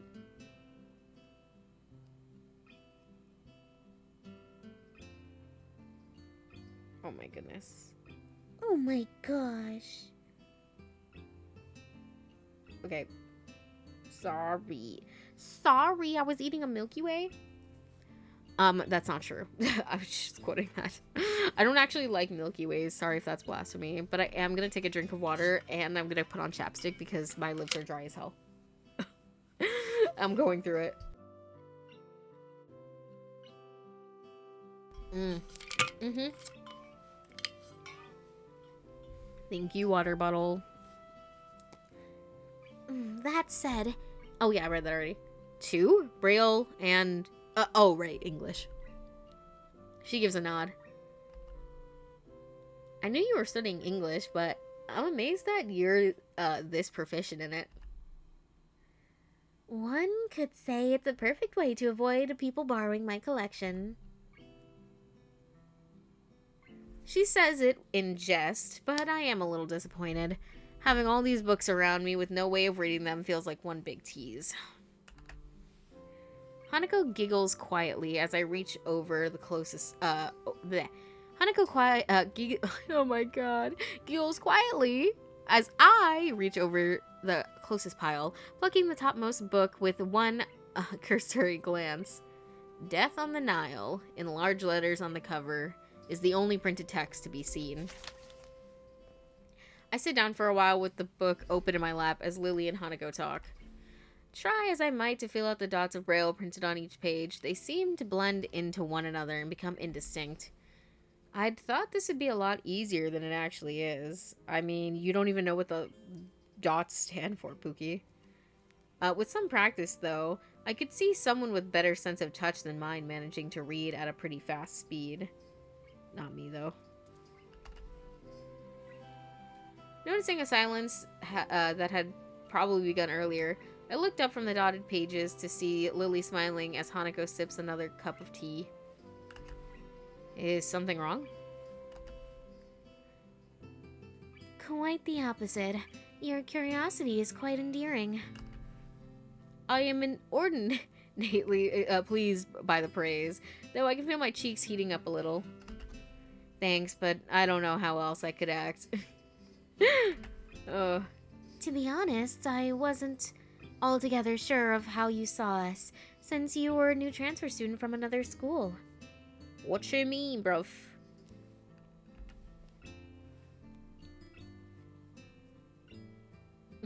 As long as you don't blaspheme against Three Musketeers. I mean, to be fair, I don't like Three Musketeers. I don't really like Snickers either. I do like Twix, and I do like Kit Kats and Reese's. M&M's, like, are good, but I'm not really gonna go out of my way to eat them. Mini M&M's, however, yeah. Give me 20 million of them. Bro, ain't nothing like... If you ever get, like, the mini M&M's in the tube, ain't nothing just, like, pouring a bunch in your mouth straight from the tube. Or if you get the little, like, bag, you know, the blue bag, just reaching your fucking hands in there like an animal. And just... Sorry.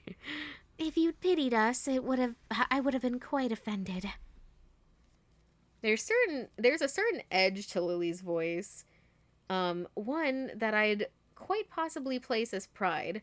Glancing over to Hanako, she seems even more subdued than usual, looking towards Lily rather than towards me. I wouldn't worry about that. Considering the position I found myself in, I'm perhaps the last person that should be dispensing pity onto others. My parents' first interaction with me after my heart attack, I wouldn't want anyone to see that kind of face. I catch myself from going any further, but not soon enough. Both of the girls seem to be put off, Lily especially. Listen anyways. I'm sorry, I shouldn't have gone that far. Hey man, it's chill. Nah, it's chill. An awkward silence reigns for a few beats. Thankfully ended as Lily's head perks up in a gesture I've come to easily recognize, which is... Hear something? Oh yeah, she's a dog. She got her ear perked up. The door. The door. Do you think he knows about the D-O-R-E? What? The door. Everyone looks towards it, trusting in Lily's senses. True enough, the door handle shudders and turns, a flash of yellow and black slipping through. Was her name Emmy? Oh, it's Akira! Akira, what are you doing here? Never met an Akira that wasn't the color red. Akira Sato in the house. Happy birthday, Hanako. You didn't get the dress code either, apparently. Thank you. Akira takes a seat at the table as she plops her tall bag beside her.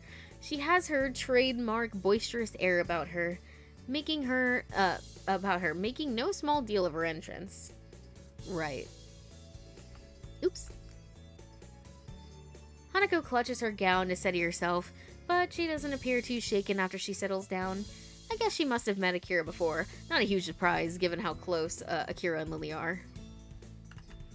Akira doesn't seem to be the least bit put off by Hanako's scarring, despite its prominence, but she also doesn't pull any punches in how she acts, despite Hanako's shy nature.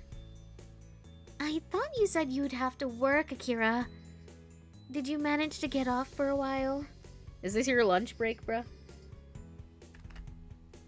Kinda. I feel bad about ditching the guys doing overtime, so I gotta get back soon. But I felt bad about not coming to your cute little Hanako's birthday, too. So, for now, I'm here. Okay, word. She grins wildly at Hanako, who flowers into a full blush as she pins her eyes downward toward her lap. Her mouth seems to widen and retract over and over, as if she was trying to suppress a smile out of embarrassment. Okay. It's a little strange how her reaction seems to be more immediate and forceful than when she's embarrassed by the way she looks. She manages to give in return, all she manages to give in return is a tiny nod, failing to hide her appreciation to any great extent. Not that many people give her positive attention, I suppose. It makes me respect how well Akira can handle her, making her so happy compared to what little I could do. Listen, we can't help it, we're a degenerate male. You are forgiven for liking twigs. Yippee! Not gonna lie, I do want to see Akira in PJs. Listen, I'm imagining Akira is wearing like the old man fit, where like it's like the blue striped nightgown with the cap and holding like a candle on a plate or whatever those thingies are called. that's Akira's sleep fit for real. Okay, no, I read that. Now then, before I go. She reaches into the bag beside her and grandly displays its contents. Alcohol! Out come 2 large glass bottles, both with long French names on the label. Hanako's expression is an odd mix of surprise and curiosity, and I suspect mine's no different. Lily, not seeing the proceedings, is oblivious to what's going on. Lily's like, okay, so what is it? It's probably non-alcoholic though, I bet. Akira, this isn't... What is it? Wine. 1 red and 1 white. Aw, come on. You guys are narcs? You're not gonna have a little wine as a treat? I don't like red wine, but I'll drink white wine.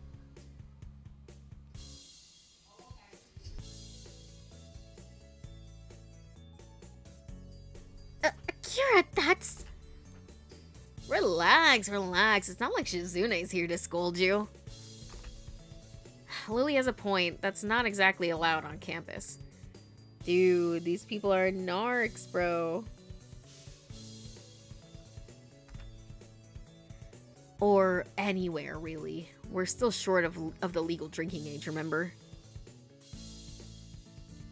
See, I'm not gonna lie. I'm not trying to be out here and be like, oh yeah, I was the fun RA, but I was just like, listen, if y'all got any fucking shit you're not supposed to have, don't let me see it.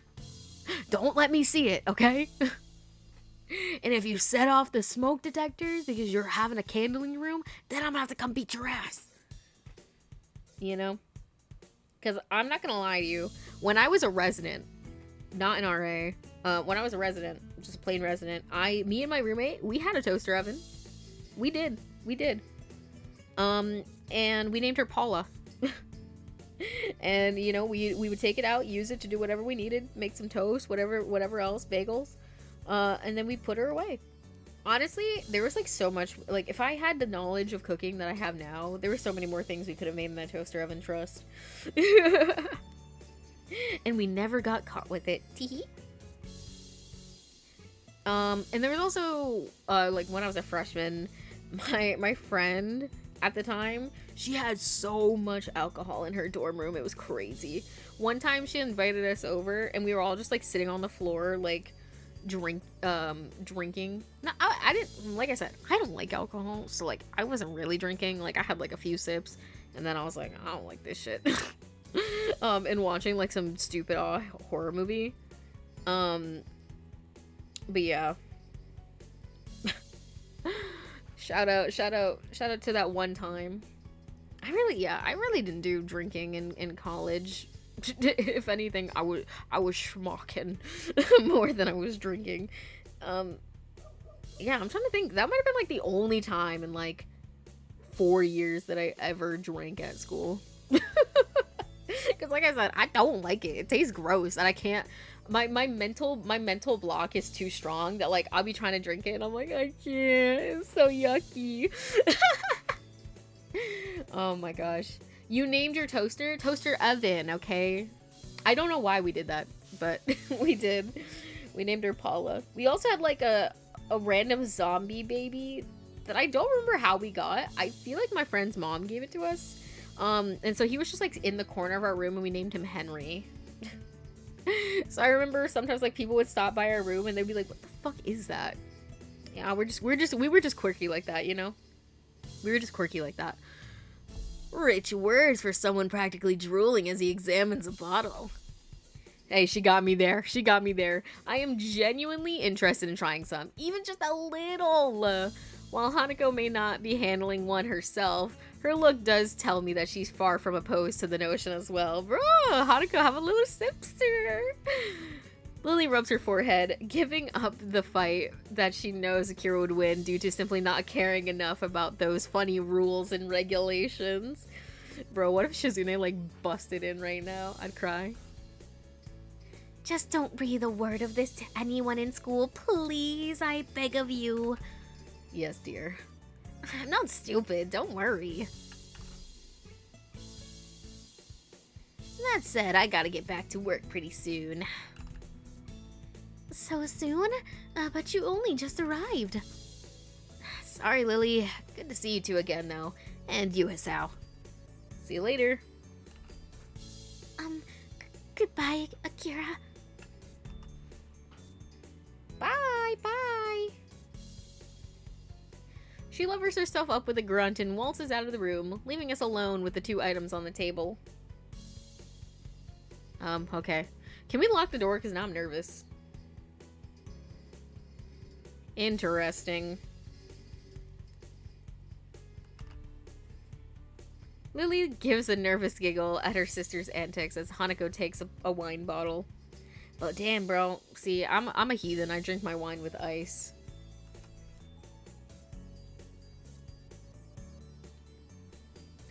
Yeah, because it being an oven makes it so much more logical. It does, because it's so much more useful than just a regular toaster.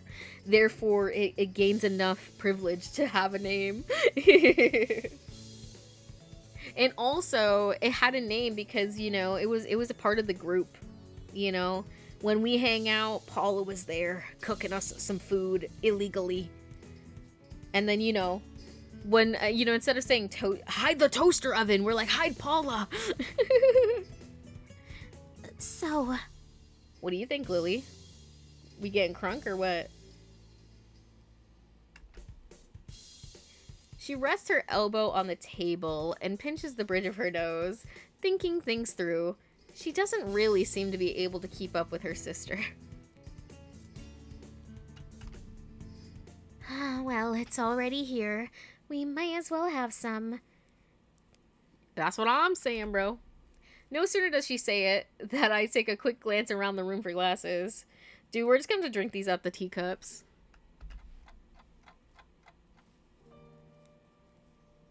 A small groan above me reminds me that Lily retired to rest on her bed for a bit a few minutes ago. Yo, been there, bro. Been there, trust.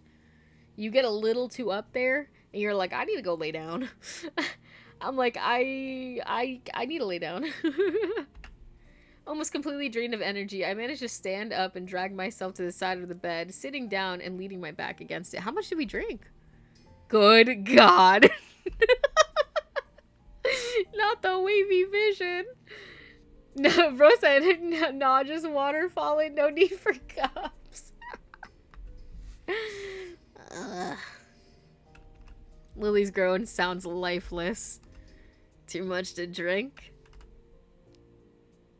My head hurts. Yeah, too much to drink.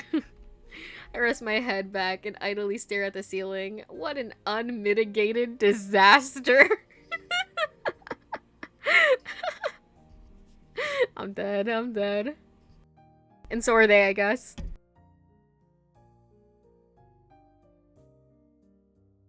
Y'all, my addiction to hero shooters right now is so bad, because why am I sitting here, like, I'm reading this and I'm like, damn, bro, I wish I was playing Marvel Rivals or Overwatch right now. Like, can you stop, bro? Can you stop? Like, I'm playing a game, brain. Leave the brain rot to rot. Jesus, I can't have shit in Detroit, bro. Not to mention, y'all, I gotta get my battle cats on. I gotta RP my warrior cats, and freaking Overwatch and Marvel are taking up too much space in my brain. I need to start, like, reading warrior cats so I can get that hyperfixation back at the forefront. like proper idiots. We all drank the night away with one glass after another. Don't we have school tomorrow? What? Hanako simply fell to the side asleep, and it's a miracle I don't feel as ill as Lily. Hey, Hisao. I'm sorry about today. I didn't think this would happen. Hey, man. It's fine, Lily. To tell the truth, I had a lot of fun today. Really? I think Hanako did too. No, she certainly did, bro. There is a short silence before another groan resounds from the supine Lily.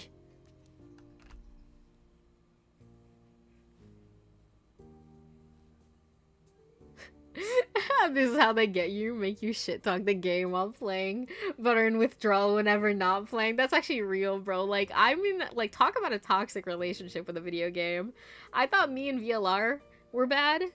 I don't know, man. Overwatch might be the worst one, considering, like, I literally, you know, you could say me and Overwatch, we were dating from 2016 to 2020, right? And then we took some years off. I was gone for like 3 to 4 years, bro. And then I took him back, bro. He got a new last name and I took him back. God damn it. You know? Like, damn. Talk about crawling back to your ex. Like, hey, Overwatch 2, I know I left you all those years ago, but I'm back. And obviously, you know, like the sucker I am, I went back, and, you know, Overwatch, they love money, so they agree. I love spinning wild tales. You okay? As you said, I just drank too much. What's the time? It's 9:15, time to have a bath. The time? It's... I quickly look at my wristwatch that I actually was wearing. Its numerals barely legible in the gloom. About midnight? Yeah, it's about midnight. Curfew is in effect then. Am I gonna get in trouble if I try to go back to my dorm?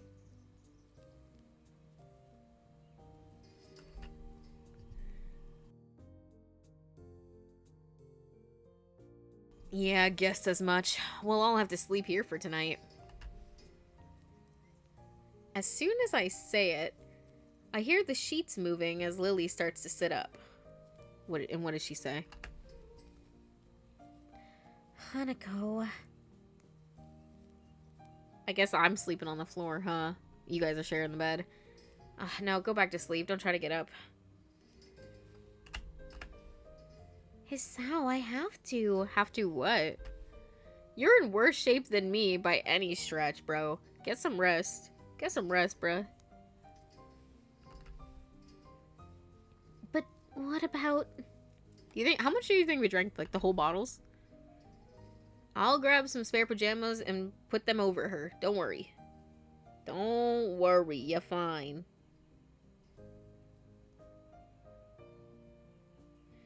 You're just like your father. Sorry. I'm just quoting shit.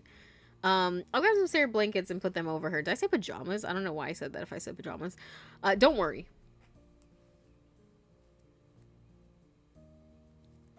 Are you wait.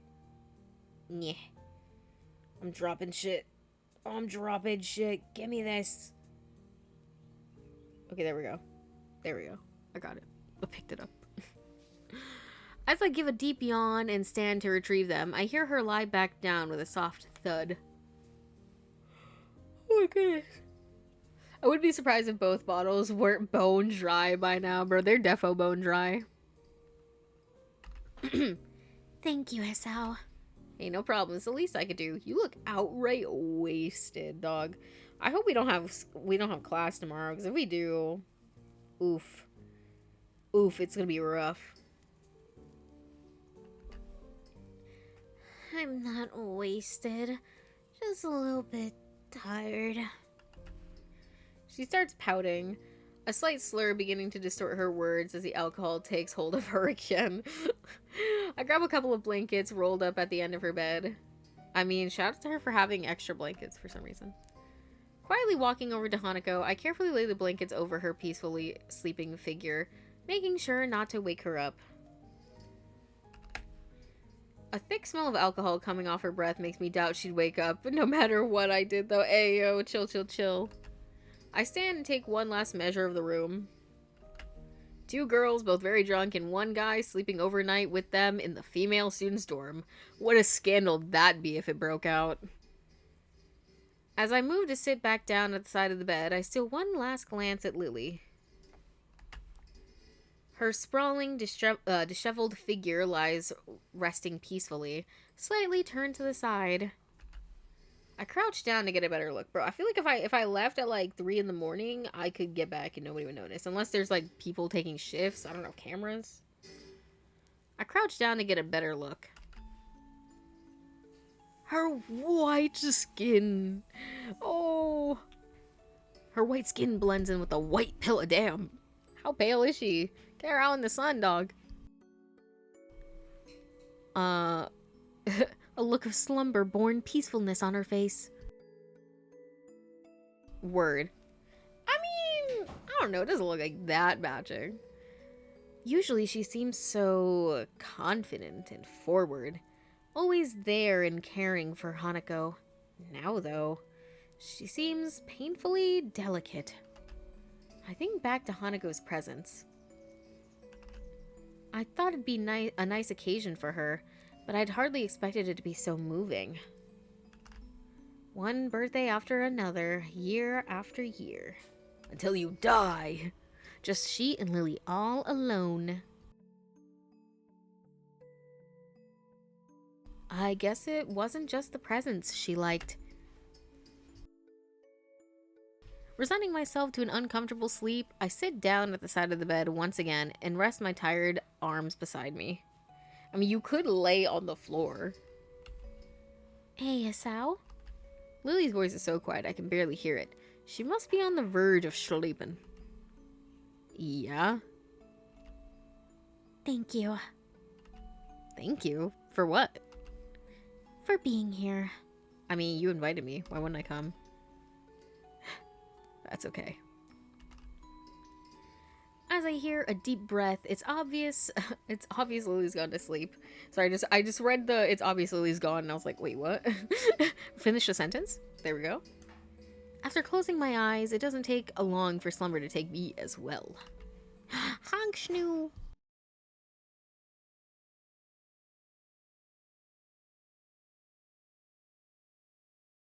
Hisao? Are you... The soft, barely audible voice lingering in my ears slowly wakes me up. I wish I could be awoken like this more often. With a mumble, I slowly open my... Whoa! Ah! Oh, jeez. Taken by surprise at the face hovering curiously mere millimeters from mine, I make our heads collide with a harsh thud. Oh my god, we both have concussions. Definitely you more than me. The impact of our foreheads causes us both to fall backwards. Jesus Christ, we had to go to the hospital. I just cracked her skull open and yelp in pain. Lily sounding more like a squeak toy than a person. Oh, wow. Ow, ow, ow. I slowly rub my forehead with one hand, supporting myself with the other. Lily lies a few feet ahead, just doing the same. Her face obviously pained. Why were you leaning over me like that, freak? Sorry. Your face was kind of close and I acted on reflex. You okay? You good? You chill? My head. Sorry. Oopsies. It seems she's not actually okay. Come to think of it, I doubt that the impact alone is what's causing her head so much pain. Oh, right, the hangover. Hangover?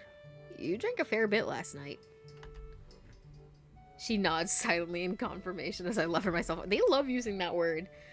I lever myself up. I lever her up. She levers herself up. Like, okay, I mean, I guess if it ain't broke. But yeah, she's just like, yeah. Is Hanako even alive, bro? I offer a hand to her and help her back onto her feet. Glancing behind her, I find that Hanako is so fast asleep. Okay, that answers that question. It's not fair. I only drink as much as you did. Are we sure about that? Hey, that's very different from what I remember. And anyways, we all know girls have lower tolerance than men. That doesn't help. Fine, I'll get you a glass of water. Just careful not to trip over Hanako. Is there water in here? Or like, I'm assuming we are not gonna leave, right? I rub the sleep out of my eyes, or at least some of it. As I walk to the counter, tending to someone with a hangover isn't the way I'd like to spend my morning. I mean, the fact that we're feeling fine is, is good for me. It only takes a few seconds for the glass to fill, the clear water reflecting the silver of light that it makes through the thin curtains.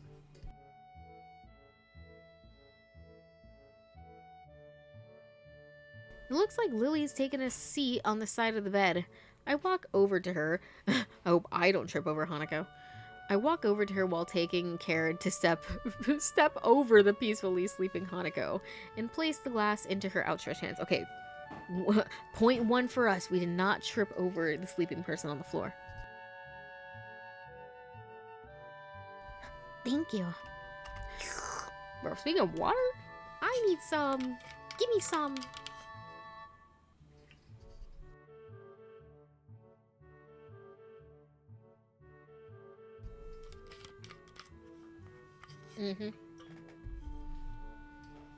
Just gotta make sure you guys know I'm still alive. I didn't drown while drinking water.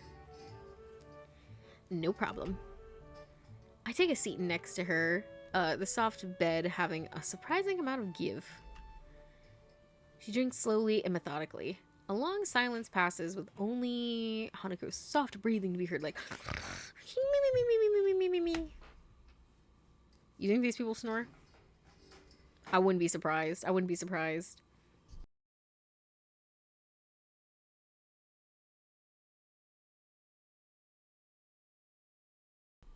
Okay. Y'all, my tumbly is a rumbly, so I'm gonna do a quick BRB. Give you some lo-fi beats. Hold on. And I'm gonna get a snack. So I'll be back. My stomach keeps rumbling and it's annoying. So BRB.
I'm back.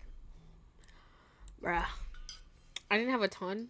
I literally just had like a bit of like leftovers that I had before from yesterday for my Chinese food. Bro, there's like 5 little bits of chicken and like that, like those couple spoonfuls of rice. I'm not gonna lie, that was nice. That was nice. And then I just like sucked down so much water. I was like, sodium. It was worth it though. It was worth it. Welcome back. Thank you. Thank you. All right, let me take one more sip of water and then we're good to go for a little bit longer.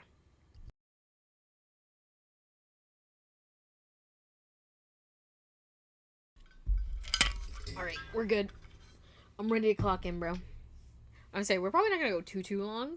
Probably like maybe 2 hours 30 minutes ish.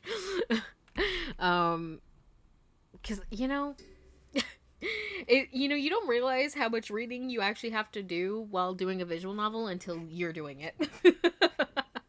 And you're like, oh, surprisingly my voice doesn't like that. It's not as bad as when I did Danganronpa by myself though. Oh my god, dude, doing all the different character voices while doing Danganronpa by myself for 1 and 2, hell. The only bad thing about doing Danganronpa 3 with other people is now I have to try to get them to schedule like, hey, can we play Danganronpa today or tomorrow or whatever day it is. It's rough. With some measure of guilt, I look at Lily's face and attempt to read her expression. Her brow is furrowed, and she looks to be lost in thought. Oops, I actually played the music again because I pressed start. I pressed space once again, but I was not tabbed into the game. She looks to be lost in thought. For a moment, I hesitate, but eventually place a hand on her shoulder in an attempt to reassure her. I didn't expect her to flinch rather noticeably at that, though. You good, Shawty? Oh, sorry, I didn't mean to. Lily quickly shakes her head in a manner somewhat more violent than usual for her. Girl, are you okay? Are you good, or what's up? She takes a long breath to steady herself before letting her head sink. I must look terrible right now. I moved to protest, but quickly realized that it would be futile to do. That said, I want her to open up more. I mean, give her a reason to. If you want to talk about anything, I'm here, you know. Teehee, wet blink. Lily gives a self-deprecating snort, as if to mock her own emotions.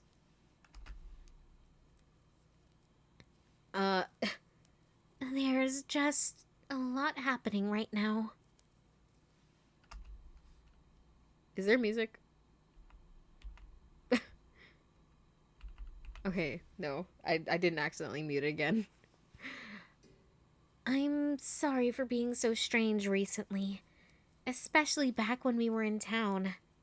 Yeah, did something happen that I should know about? You had to move the party. Even now I'm a bit confused about everything. Okay. Believe me, I know how that feels. Hello, Leah, hello! Girl dinner!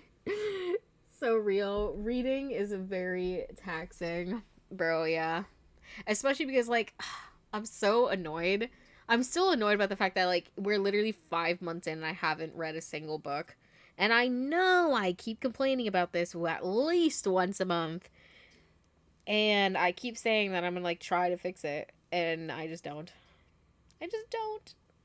I'm gonna, after stream, I'm gonna go on Libby, bro. I'm gonna go on Libby. And I'm gonna look up. I'm gonna scroll books and just look for one I can audiobook right then and there. I think that's the only way I'm gonna do it. And then I'm gonna pump out some thumbnails as well. I have like 4 or 5. I think today makes 5 that I have to do.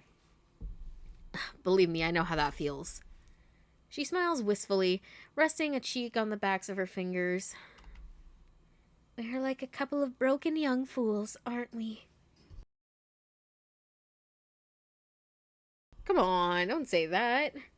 Come graduation, we'll be back out in the real world. The real world. Oh my gosh. The real world? Sometimes I surprise myself with the way I think about things. I guess the strange divorced feeling of Yamaku and the surrounding town compared to the outside world still hasn't become natural. I mean, it is different. Maybe it never will. It's strange, in hindsight, being isolated from society like this. Doesn't feel as bad as it probably should. A wry grin on her face, Lily seems to share the same sense of amusement at the idea.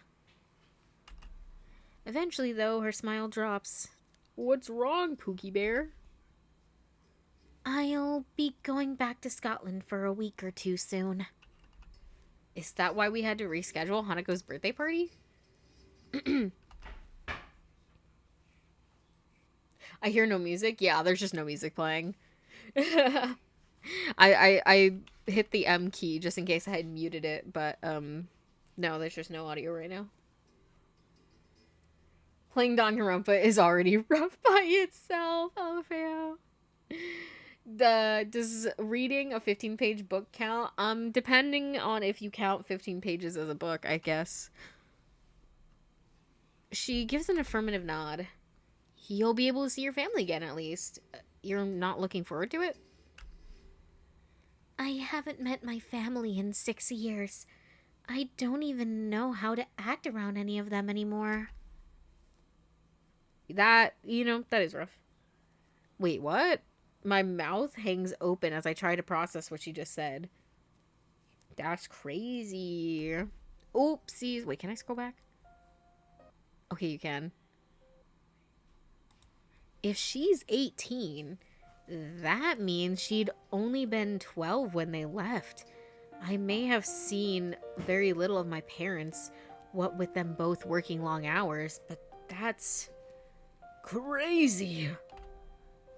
I feel utterly useless as I struggle to find some way to respond. Okay, the music is back though. That's nice. But why? I mean, it's not cheap getting a flight to other countries when you're kind of far from them. Why did they leave, or why are they inviting Akira and me back? Both. Both, I suppose. Yeah, okay. Hisao knows what's up. Like, if we're gonna be nosy, we might as well be full nosy. My father's business has its headquarters in Scotland, and an executive position became available for him there. In the end, he had to move permanently. Right.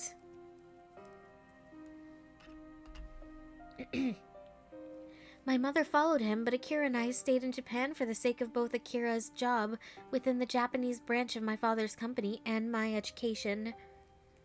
Oh, so Akira's a little nepo baby. I guess you're also technically nepo baby. But you don't have a job yet, so. As for the latter, one of my aunts is gravely sick. Oh no. I'm sorry. Don't be. It feels strange, really. We're being summoned there for her, yet we've barely met before. I can't even remember the sound of her voice. At least you can have an excuse to not recognize her. Equally strange is the total lack of antipathy. I don't know. She feels towards her family for doing such a thing. I can't help feeling slightly humbled. Sit down, be Bumble. That said, her wistful exterior is just hiding her emotions. Seeing her like this is depressing. Knowing what to do, I lift myself off the bed. Lily notices the bed's movements, her head perking up and her hand reaching sideways to feel where I was. Hisao? I walk over to my bag, still leaning against the wall. Unbuckling the front flap and retrieving the opaque bag from within, I take the small, plain music box in my hands. Hold out your hands, Lily. Trust me. It's not sus. This time. She looks surprised for a moment, but eventually acquiesces.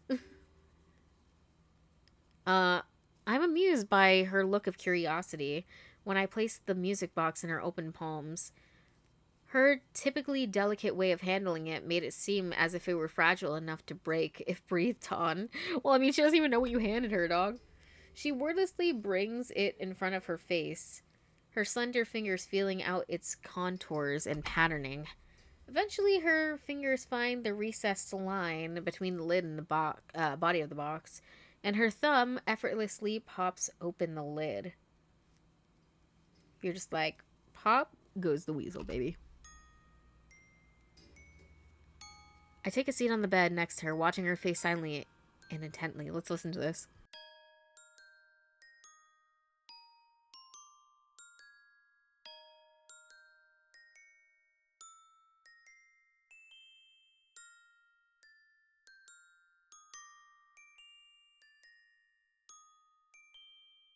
She sits completely motionless as she listens to the diminutive, tinny melody. Her mouth just slightly open.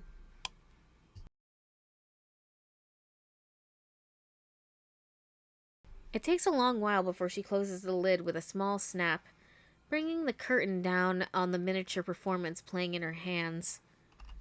The smile on her face, gentle and wistful, shows that I made the right decision. Think of it as a going-away present for your trip to Scotland. I will. A restless shuffling can be heard from the floor in front of us. The sound having awoken Hanako. She climbs out of the blankets I put over her, looking befuddled and wiping the sleep from her eyes. You got a hangover, kid? I see you're finally up. Huh? What? Hanako looks around the room with her eyes only half open, her mind far from being as awake as her body. Her dazed state makes me and Lily chuckle.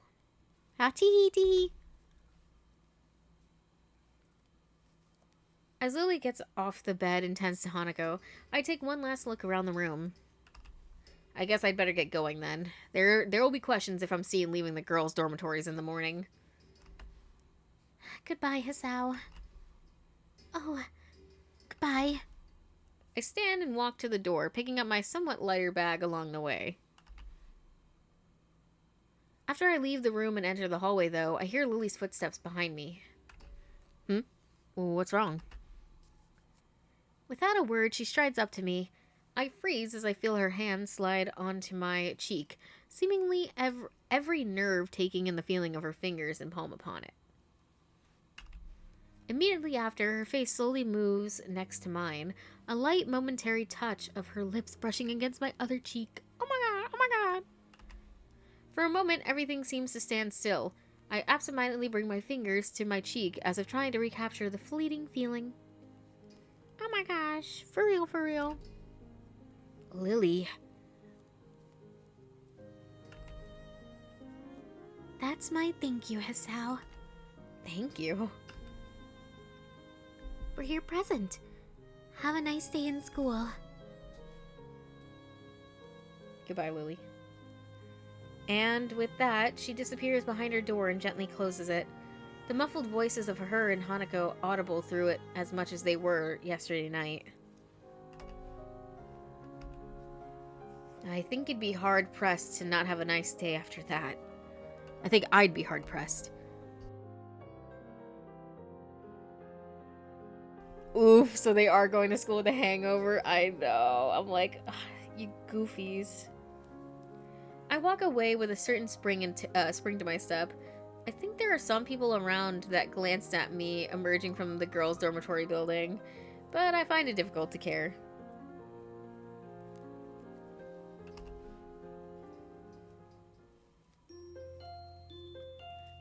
Do.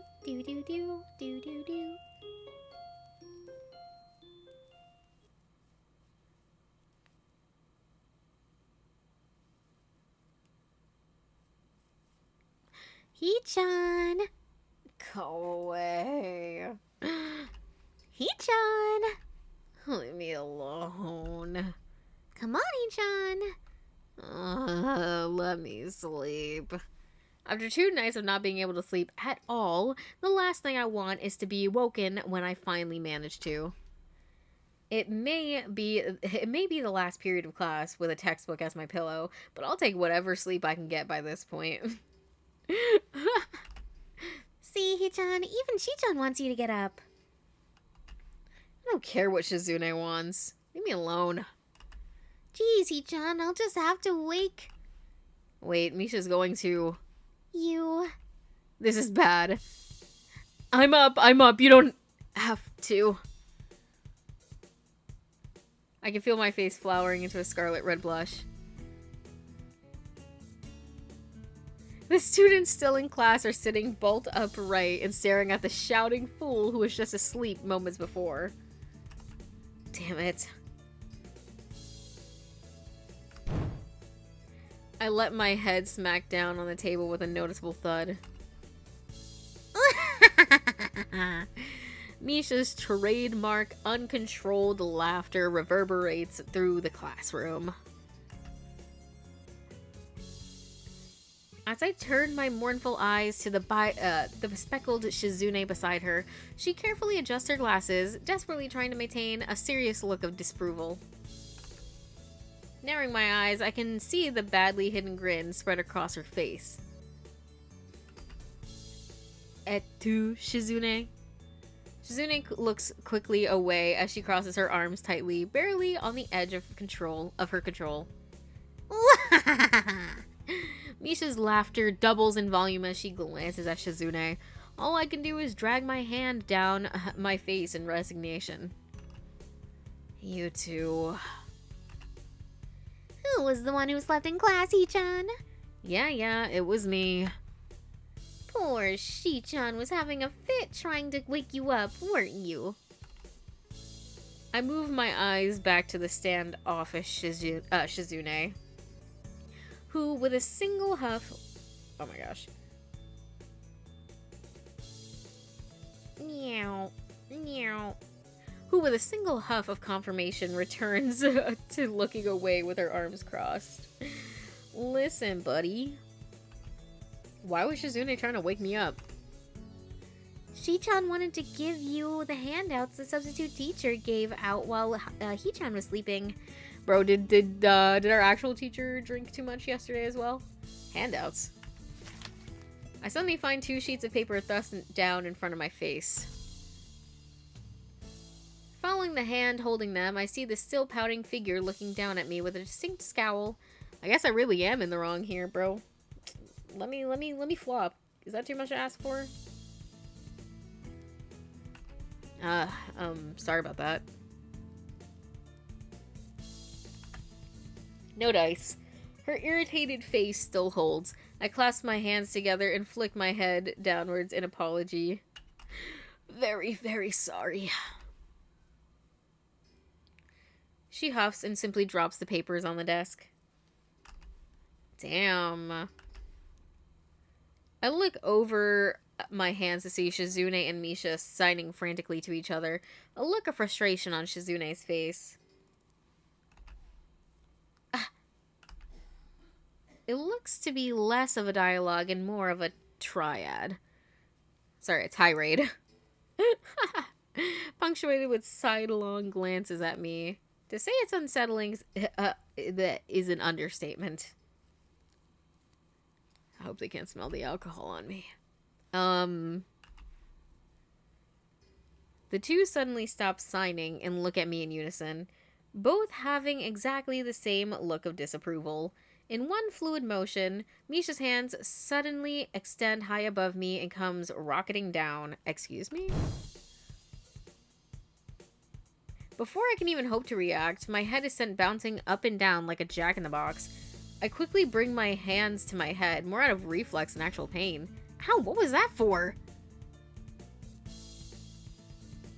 Nah, this is why these people piss me off, because if somebody did that shit to me, no, I'm throwing a fucking punch. I open my eyes to see the 2 grinning at each other while exchanging an enthusiastic thumbs up. Shi-chan says she forgives you now, Hee-chan. Good thing I didn't give a goddamn damn. Could we forgive with a little less force next time? Because you wouldn't like it if I did that to you. Wah! I look at the two with a blank face. Misha and Shizune. 1. Hisao, 0. Mod where they just remove them from the game. Oh, Shi-chan also says that you should check your student mail more often. She produces a bright yellow envelope and hands it over with an exuberant grin. Strange. Who could have written me a letter? Now is not the time, and most definitely not the place to find out, though. I didn't even know that was a thing. Giving up on the nap so cruelly stolen from me. I rub my forehead and slowly get up, putting the sheets and envelope in my bag before swinging it over my shoulder. I take a step back and move to depart with a small bow, while Misha clutches her sides laughing, and Shizune nods back in a curt farewell. I did not find her funny. Did not find that funny. I join the flow of students exiting the open door and turn the corner into the hallway. Only to end up face to face with Hanako. Whoa, hey Hanako. Also, she's like, you need to check your stuff more often. Like, she didn't just hand me one singular letter, dog. Good afternoon, Hisao. Silence, falls between us. As busily chatting students pass us by. She's fidgeting constantly, her eyes drawn to her rather unremarkable footwear. Her penny loafers. I take the bridge of my nose in my fingers, while I blink my eyes heavily in an attempt to make things seem clearer. I'm barely staying awake as is. We're all going through it, bruh. Hanako, you want to say something? What is it? I wanted to give you this. Huh? She holds out a small rectangular piece of paper. I blink again to make out the text that through barely open eyes, slowly starting to make out what's written. Make it out what? Eggs time. God, who's handing me a grocery list right now? Eggs times 2, bread loaf times 1, whole grain cereal times 1, times 1. What the fuck is this? A shopping list? I look upwards, raising an eyebrow. Why are you handing me a shopping list? I usually go shopping with Lily, but I can't come, so... You want me to run errands for you? It's okay if you don't want to. I just thought that maybe, She's panicking. I sigh. Yet another battle lost, though this time by a weakly fought surrender. I smile tiredly and rest a hand on her head to calm her down. Chill. It's fine. I was going to go anyway. Just the stuff on the list? On this list? She nods, then bows deeply twice, as if to make her gratitude perfectly clear. We're going to meet outside the school gates at 6. Thank you. I was going to get it, but I need to study for the test tomorrow. Test? Oh, alright. Science. How are you doing with that? She brightens ever so slightly. I've been spending more time on it than before. I think I can do okay. Hey, good work then, buddy. She, too, starts smiling, much more earnestly than I at that. I have full confidence I could do it fine without any extra studying, just because I'm the goat like that. But the fact that she's putting in the effort instead of just reading in the library is heartening. I'll grab your stuff and take it to your dorm in the evening. See ya. With a small wave, we part ways. I'll go do my homework before meeting Lily. I should be able to take care of it in time. Click clock. Wrangling with a particularly complicated math problem has caused me to be a little bit late for my meeting with Lily. Does she even know that I'm meeting with her? Only a couple minutes, but enough to make me step smartly out into the courtyard, into the school gate. Okay. I make a right turn and start my way towards a small town below, leaving a few students turning the other way to the bus station. I'm going to the store. I slip my right hand into my pocket as I walk to the orange sunlight of dusk. I'm going towards the light. Thankfully, the sweltering summer heat's starting to die down, making way for a pleasant, cool breeze. When I stretch my hand high above my head, a familiar figure takes form, cane in her right hand. Girl, slow down, slow down. Damn, she's kind of quick with it, though. Ah, Lily. She stops and turns around, swiveling her head ever so slightly to try and work out exactly where the voice was coming from. Hey, it's me. I quickly catch up to her, coming in beside her and matching her slow pace as we resume walking. Good afternoon, Hisao. Hi there. I'm your stand-in. I'm your Hanako for today. I glance up at the sky. A distinct tinge of orange discolors the clouds, washing the footpath in its light. Long shadows from the trees fall across the wide road down the hill. So, Hisao, what brings you here? Just going to town to grab some groceries. Hanako sent me. Hanako sent you? Yeah, she said she needed to study for a test tomorrow. I was going to come down anyway, so I'll just buy her stuff as well. She didn't even give me, like, money. Is she gonna pay me back, or...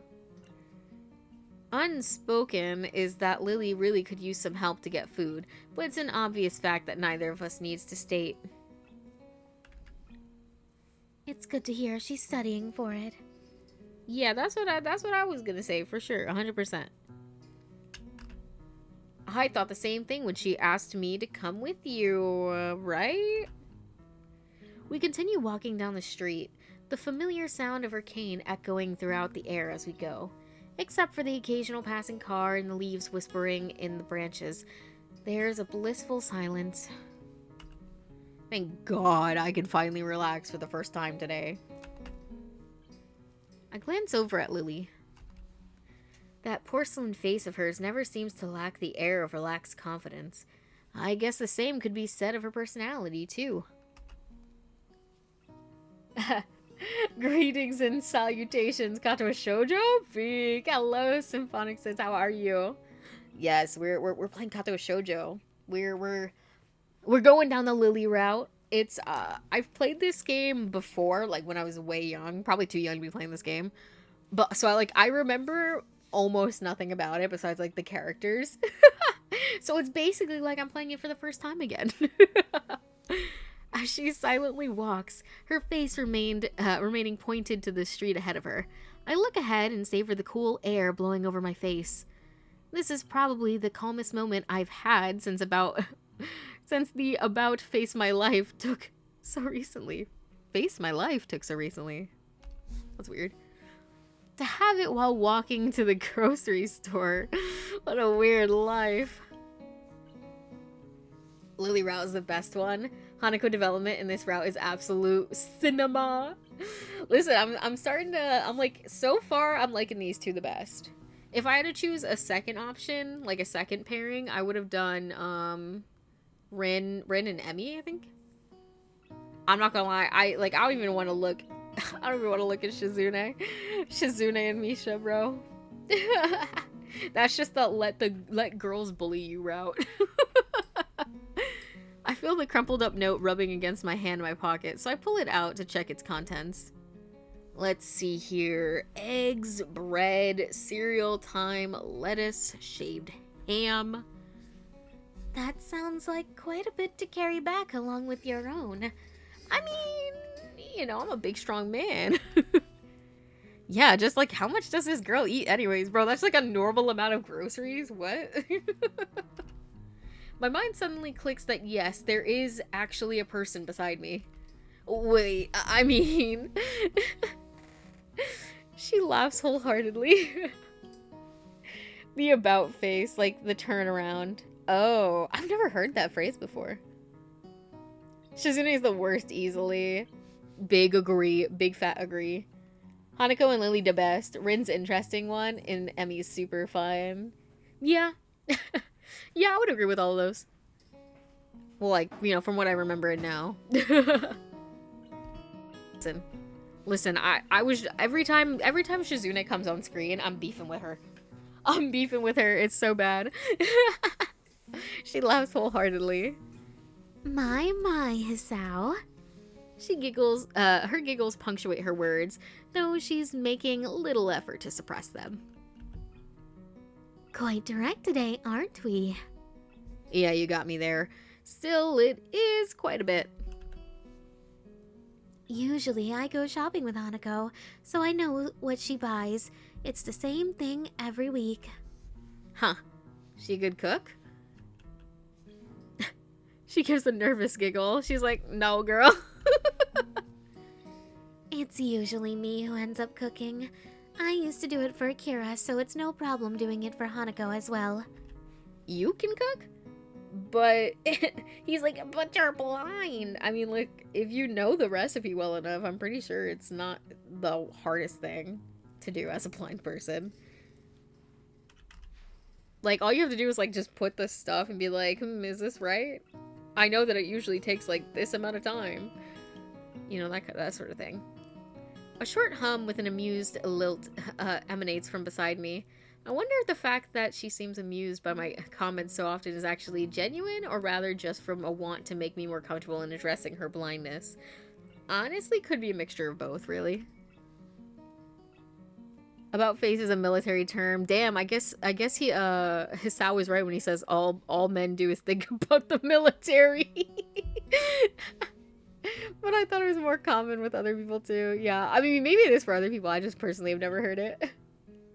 Let's be honest, the real reason players go the Shizune route is for Misha. I feel like that's actually real. Yeah, that's real. Like, I definitely like Misha way more than Shizune. But I think that's everybody. Or most people anyways. Yeah. There are ways around it. Some meals are more difficult to cook than others because of being unable to see what I'm doing. But it usually only takes a little more time. Fingers can double as very useful measuring tools, for example. It makes sense, but she'd have to be pretty careful to not hurt herself. I wonder how many times that's happened, given that it sounds like she's cooked alone for possibly years while Akira worked and her parents were gone. With that, the conversation trails off. Compared to the awkward silences of Hanako, Lily seems genuinely content to say what she thinks and stay quiet when there's nothing to say. And you know what? She's so real and based for that, actually. Lily, my goat. The slick road under my feet is bathed in an orange glow, the occasional fallen leaf crunching underfoot as we walk. I let out a deep yawn, my lack of sleep coming back to haunt me. Damn, good thing I did my homework before. Because I know damn well as soon as I get back, I'm gonna sleep. Did you not get much sleep last night? I couldn't sleep at all for like the last 2 nights. Yeah, it's probably insomnia. Lily's face suddenly becomes worried. It feels like a personal failure every time she gets worried about my well-being, even if it's genuinely nice to know someone cares. You have insomnia? Aren't you going to see the nurse about it? It sounds like, why would I do that, bro? I'll just read a book. Shut up, neighbor dog. Shizune was by far my most hated character, but I toughed through her route just because I wanted to spend time with Misha. That's so real. That's so real. Nah, no real need. It happens a few times. My meds screw with my sleeping occasionally. I'm sorry. Come on, it's not your fault. At least I shouldn't have any trouble getting to sleep tonight. You do worry me sometimes. I worry you? I reach around and scratch the back of my neck. I kind of want to address this. Hey, Lily? I don't mean to sound weird, but please try to forget about my heart condition. She looks kind of lost, and I hardly blame her. I guess what I'm trying to get at is just don't treat me differently because of it. Bro, pot, meat kettle. She bows her head slightly, her white cheeks reddening almost imperceptibly. It's only natural to worry about those around you. Well, it's nice to know that there's someone like that out there. It may be somewhat embarrassing to say, but it's the truth. Lily takes a breath to regain her composure and manages a gentle smile, though her cheeks remain flushed. The final downhill walk to the store passes in silence. Dog, we're not even at the store yet! Damn. Welcome! I suppose I'll get my stuff first and Hanako's on the second round. Agreed, I tried to blitz through that route as quickly as possible. Does she get any better? I can't remember. Does she get any better during her own route? Or is it still like, she's just like, it's just not it?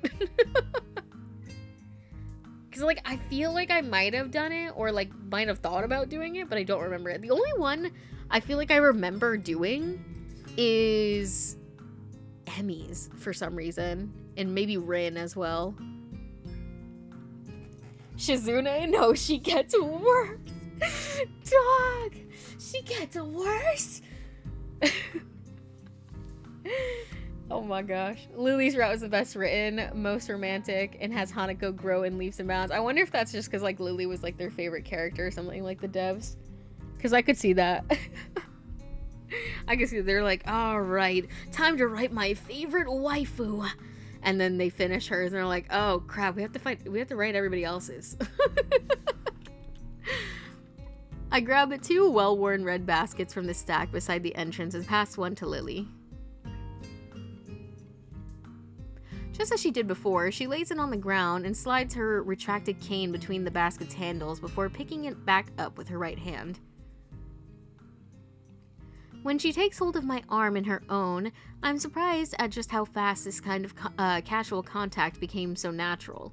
Mostly due to necessity, no doubt. Shall we? Oh, sure. While we navigate around the store, the odd person occasionally passing us pays us no heed at all. It's nice compared to the stares and whispers around the city.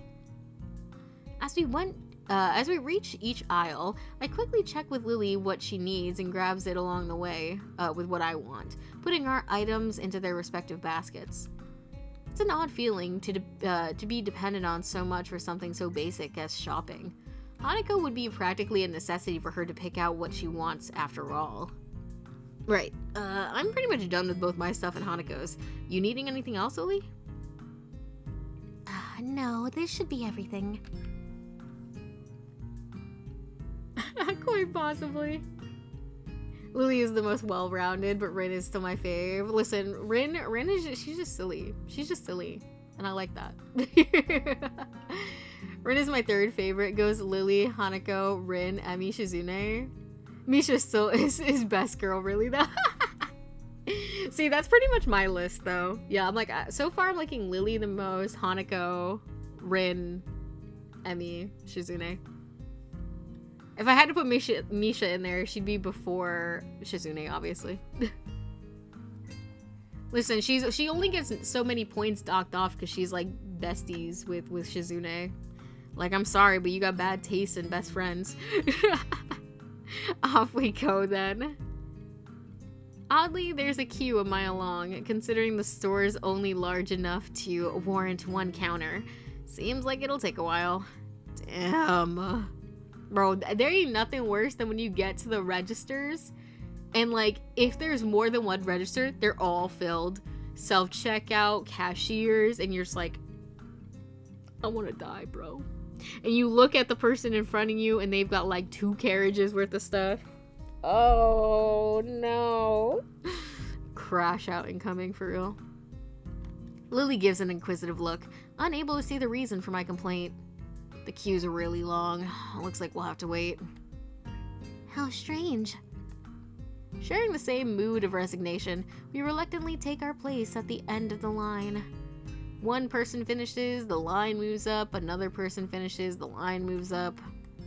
By the time we finally reach the head of the line, I'm so close to dozing off that Lily has to gently pat me on the back for me to move up. Hisao! Oh, sorry. Bro, been there. She gives a short sigh of consternation as I move up, getting the groceries for Hanako and me put into separate bags. Thank you. Please come again. Aura Mart! Oh my god.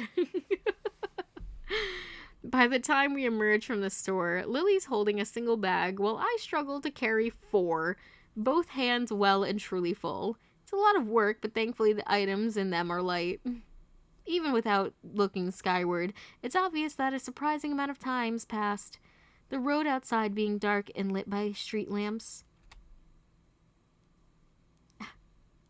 This is why I love self-checkout, bro. I would love-hate with self-checkout because, like, sometimes, like, when I used to shop at Stop and Shop, bro, the freaking, like, weight thing, like, it would calculate how much weight was on the bagging area after you scan something. So it's like, if you scan something and you didn't put it on the bagging area, it would be like, what are you doing?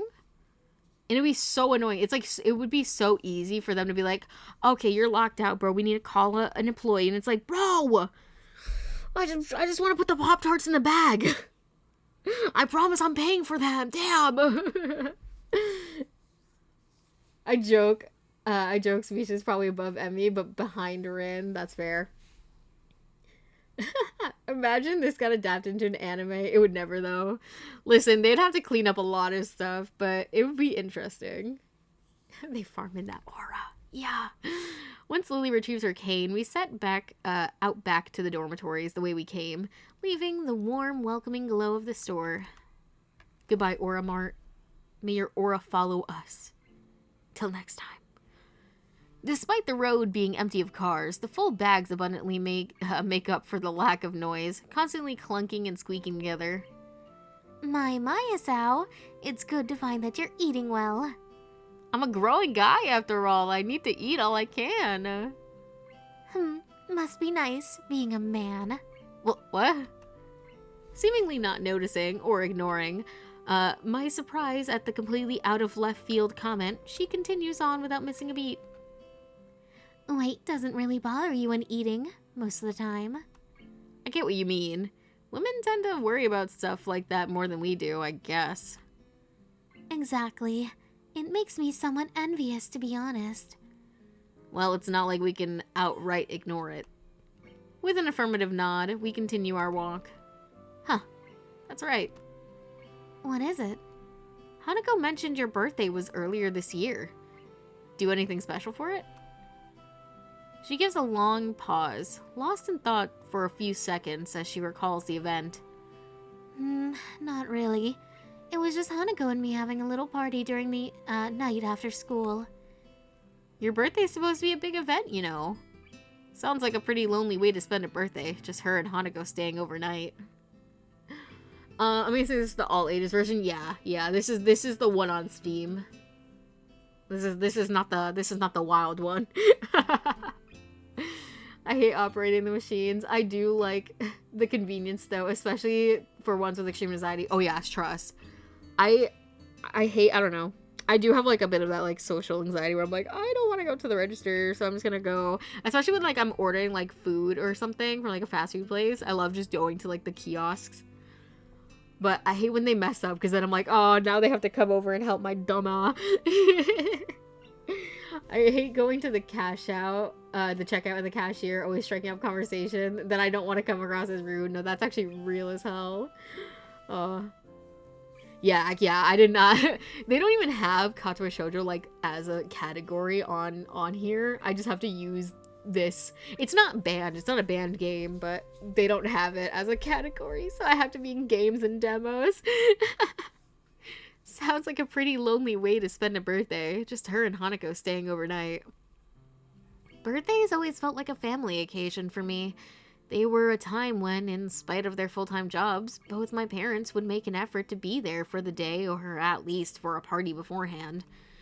It reminds me of how Lily mentioned she hadn't seen her family in such a long time, and even ended up moving away from Akira's house afterwards. But I guess it's the same in situations as mundane as these. Considering her inability to read the packaging, just getting groceries would be a pain without somebody else around. In the end, she just has Hanako and me, and Akira when she's off from work. Be that as it may, she still seems to have many more distant friends among the students, not to mention people like Yuko. It seems like her own choice, it seems to be her own choice that there's such a separation between those that are close to her and those who she only socializes with. It humbles me a little to see how much Lily seems to have her life set up and going just as she wants. Yet Hanako is there for her to celebrate her birthday, and I'm here to help her with shopping. It's a weird kind of symbiosis, I guess. Dude, I'm Venom. Are you alright, Hisao? Huh, sorry? You just seem to go very quiet, that's all. Oh, sorry, I was just thinking, using my brain for once. If you smelled smoke, that was why. It's just not well known enough, I would assume. Yeah, that checks out. Because I checked the band game list and it's not on there. Funny that though, as Twitch literally allows stuff like pool parties and borderline nudity such for. Bro, you're telling me. It's wild what they do and don't allow on Twitch sometimes. To be honest. Oh? Now I've piqued her interest. It feels kind of overly personal to talk about, though. Avoid the subject, tell the truth. I think we should tell the truth. Right? I think so. I don't, why not?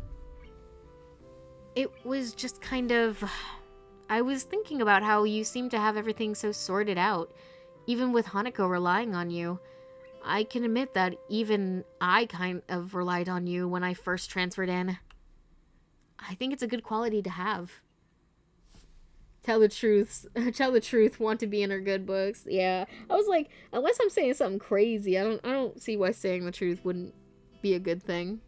Cause it's like, oh man, you think about me. Teehee. I think it's a good quality to have. I turned to Lily, surveying her reaction. She's forcing herself to look forward and furrowing her brow quite a bit. Her face looks a bit awkward, as if she's trying to find just the right words. Lily? I would thank you, but assuming that I don't rely on the presence of others is too much. You'd be wrong to think that Hanako simply depends on me with nothing in return. Oh, maybe I fucked up my soup. She seems to have a bit of trouble saying it, even though it's largely what I thought already. If she's tried so hard to maintain her independence, as anyone would have had to do in her position, cited or not, maybe she finds it hard to talk about her own needs. It's only now that I realize an omission in what she says, though I decide to follow it up, largely in jest to avoid things getting too personal. Oh, and what about me? She suddenly runs ahead of me and turns, blocking me off. With a smile, she holds her hands behind her as she leans forward. You're different. And with that, she turns back and continues to walk ahead of me, a newfound spring in her step. Wait, maybe we saved it. Maybe we're back. All I could do is raise an eyebrow and give a dazed grin. I don't think I've ever seen this playful and teasing side of her before. So I'm different. It's hard to work out the exact context, but knowing her, this ambiguity was intended. Our relationship has been changing. At the very least, simply because I've begun to stand on my own feet more and started getting more curious about the situation of those around me. As to why, probably a mix of personal curiosity and a want to try and work out how to deal with my situation. I'm less sure of Lily, though. That's why her own statement, so similar to my feelings towards her, throws me off so much. Watching her make her way up the street cane tapping from left to right, I decided to settle the matter and just smile. This is a nice side to her, and I don't want to forget it. Woohoo! Eventually, we get to the girls' dormitories, both of my arms aching from the weight of 2 sets of groceries. We're finally here. Bro, she didn't even offer to take like 1 bag, bro. I bend down to wipe my forehead with the back of my hand. Lily stops in front of her door and sets down her bag, fishing around in her pocket for the key. Thank you, Hisao. I really appreciate your help. Oh, it's nothing. It might be nothing to you, but it's definitely something for me. And with that, she steps through her door, closing it behind her. I blink. Those were nothing but honest thanks, but I can't help feeling something different about them. Anyway, I have something else to do before I can mull on that at my leisure. I turn back to the door to Hanako's room and proceed to knock twice in quick succession, the bags in my hands still rustling together. After a couple of seconds, oh my god, this is giving Toko and Danganronpa. In the first Danganronpa where she peeks through the fucking door.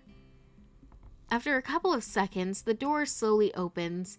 If one weren't looking closely, they could be forgiven for thinking it hadn't moved at all. I twist my head to the side to try and peer through the tiny sliver of gap between the door and the door frame. Hey, Hanako, I've got your stuff. Ah! With that, she opens the door completely, making her plain room visible over her shoulder. Sparsely decorated. It's probably even more unremarkable than my room.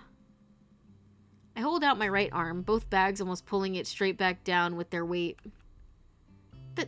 Thank you, Hisao. I'm sorry to make you carry them all this way. It's fine, don't worry. Just don't make me do it every day, okay? I passed the bags to her as I gave her a light-hearted chuckle. After the initial transfer of weight, she manages to take them easily. I'll be off then. Night, Hanako. Good night. See you in class tomorrow. With a deep bow, her groceries still held in both hands, she steps back and shuts the door. Making my way back to my dorm, to my own dorm, I put one bag into my other hand to balance them out. Even as I do, I can't get Lily's lighthearted smile out of my mind. When I'd first met her, it would have been nearly impossible to imagine her like that. Indeed, it feels like we've both become closer in the past few weeks since I first got to know both her and Hanako. She's so precious, must protect. The time that I spent with her each day, the small exchanges of happiness we share, those small moments of joy as I get close to her. I'm far from certain, but I don't think these are just normal feelings of friendship. Once I return to my room, I store away my groceries and begin getting ready for the night. But I forgot about this. I swapped the school books in my bag for those I'll need tomorrow, pulling out the yellow envelope Misha gave me earlier in the process. I got so sidetracked by one thing after another that I couldn't deal with it earlier. Who could have written me, I wonder? Bust this bitch wide open. Oh, wide open. The name neatly adorning the back of the envelope freezes me in my tracks. It's been so long since I've seen her writing. The girl who confessed to me? There's a little chance I could have identified it as hers otherwise. Iwanako. Why should she have written me? I can't think of any good reason for her to do this. I almost don't want to open the letter, but there'd be little point to that. If I just left it alone, its mere existence would gnaw at me until I did something about it. What does this shit say? Oh my god, long all letter. Okay, my fault. And neat all handwriting. This music.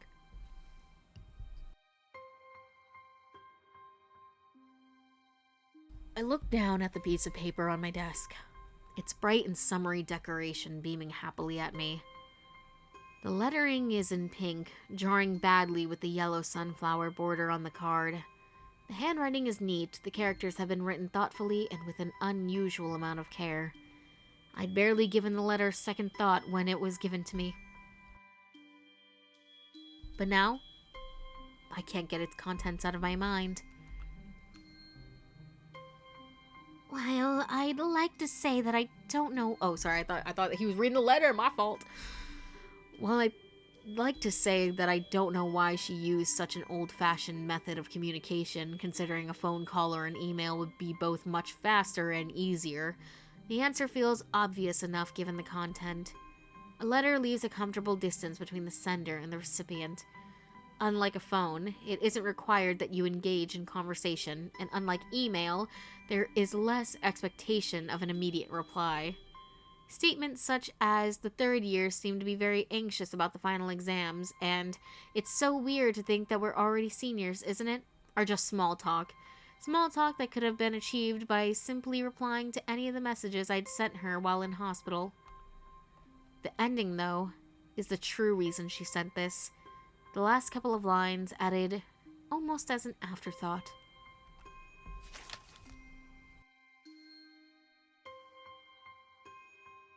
I wonder if we'll meet again. Perhaps it's for the best if we don't. Why the fuck did you even send me this letter? To be honest with you, why'd you even send me this? It's a statement that should hurt. I've always heard breakups are nasty stuff, but it feels like this is simply a reaffirmation of what we both already knew instead. Were we going out? I didn't even realize that we were like, were we dating? I thought we were like situationship at most. This bitch, that's what I'm saying. Like, why does she need to send me this? Like, she could have just ghosted me and like left me be. Like, thanks for the closure, but a little too late, huh? It's the preceding text, no more than small talk, that makes me feel most uneasy. I can't figure out why. No matter how long I sit here and look down at this bright and summery piece of paper. If you would like to correspond with me, by all means, write me back. It's plainly obvious that this is not the type of letter to be replied to. In the end, this letter is no more than a simple abdication of responsibility. A final statement to reassure herself that our relationship is over. As such, I find I have little problem in scrunching the letter and the envelope into a ball and tossing it into the waste bin, ridding myself of its existence. I go to bed with mixed feelings, cheated out of a pleasant evening by this intruder from the past. Ironically, it takes a while before I can manage to sleep.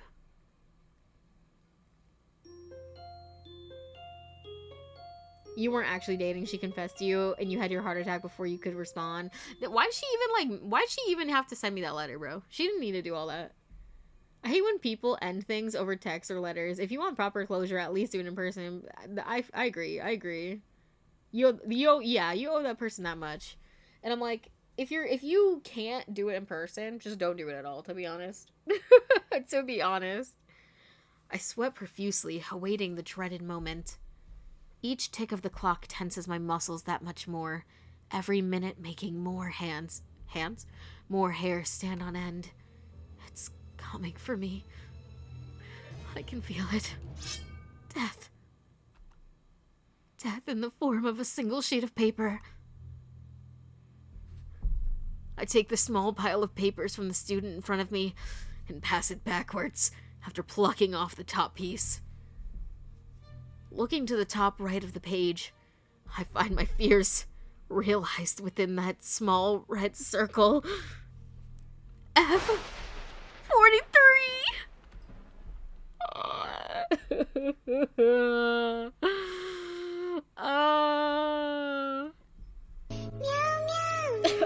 I flopped, dog.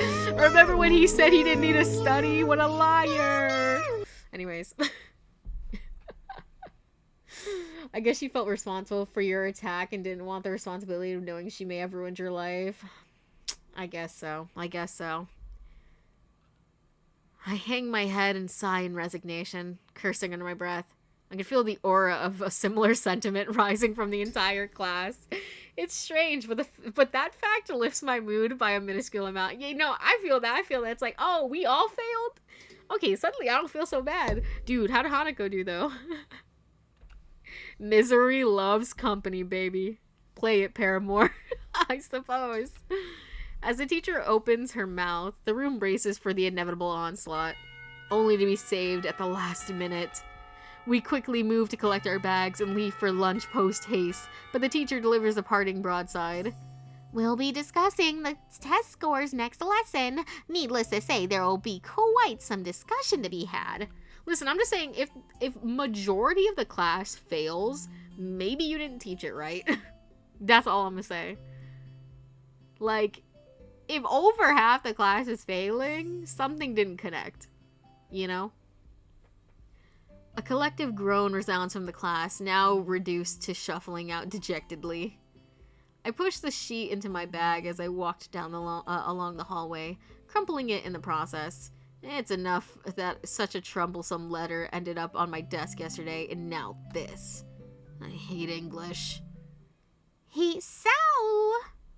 A stern female voice gruffly calls out for me. Oh. I freeze on the spot, my face becoming like stone. It's as if I can feel my brain disconnecting from my body. My eyes slowly shift right, trying to catch a glimpse of the disembodied voice. Nothing? My face begins to slip as time passes, and I decide to risk turning my head. Ever so slowly, I twist it to the... I mean, what the heck, man?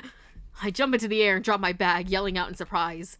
As I recover and regain my composure, I turn to see... I should have known. Emmy. Gotcha, Sao! She stands there with a mischievous grin on her face, hands forward, fingers pointed inwards. She was the one who jabbed my ribs with her fingers. I looked down at her with a grimace, rubbing my hair in frustration. Interesting could be, or maybe she just didn't want to be associated with Hisao anymore after the heart attacks and his multiple health diagnosis. Unfortunately, I've known a lot of people like that in real life. Ugh. Yeah, it sucks.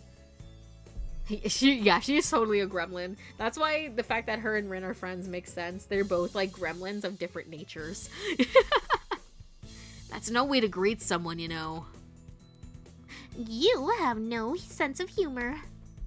I left my sense of humor in English class. Complain to the teacher if you wanted to give it back to me. She pulls her best puppy dog eyes on me as she pouts. Lily's managed to build up my resistance to the tactic, but Emmy's short stature adds enough effect to make me relent. So, how are things? I haven't seen you around for a while. Same old, same old. I run so fast, nobody wants to join me on my morning runs. It's a real pain. Her modesty never fails to amuse me. Although... Uh-oh. You know what I'm thinking, don't you, Hisao? Wearing my emotions on my sleeve is one of my worst habits. She's seen right through me. Fortunately, I see somebody else approaching us that will give me an out. Oh, hi, Hanako. I give her a welcoming wave and try my best to look like I haven't noticed Emmy's pouting face. She gives a small wave back.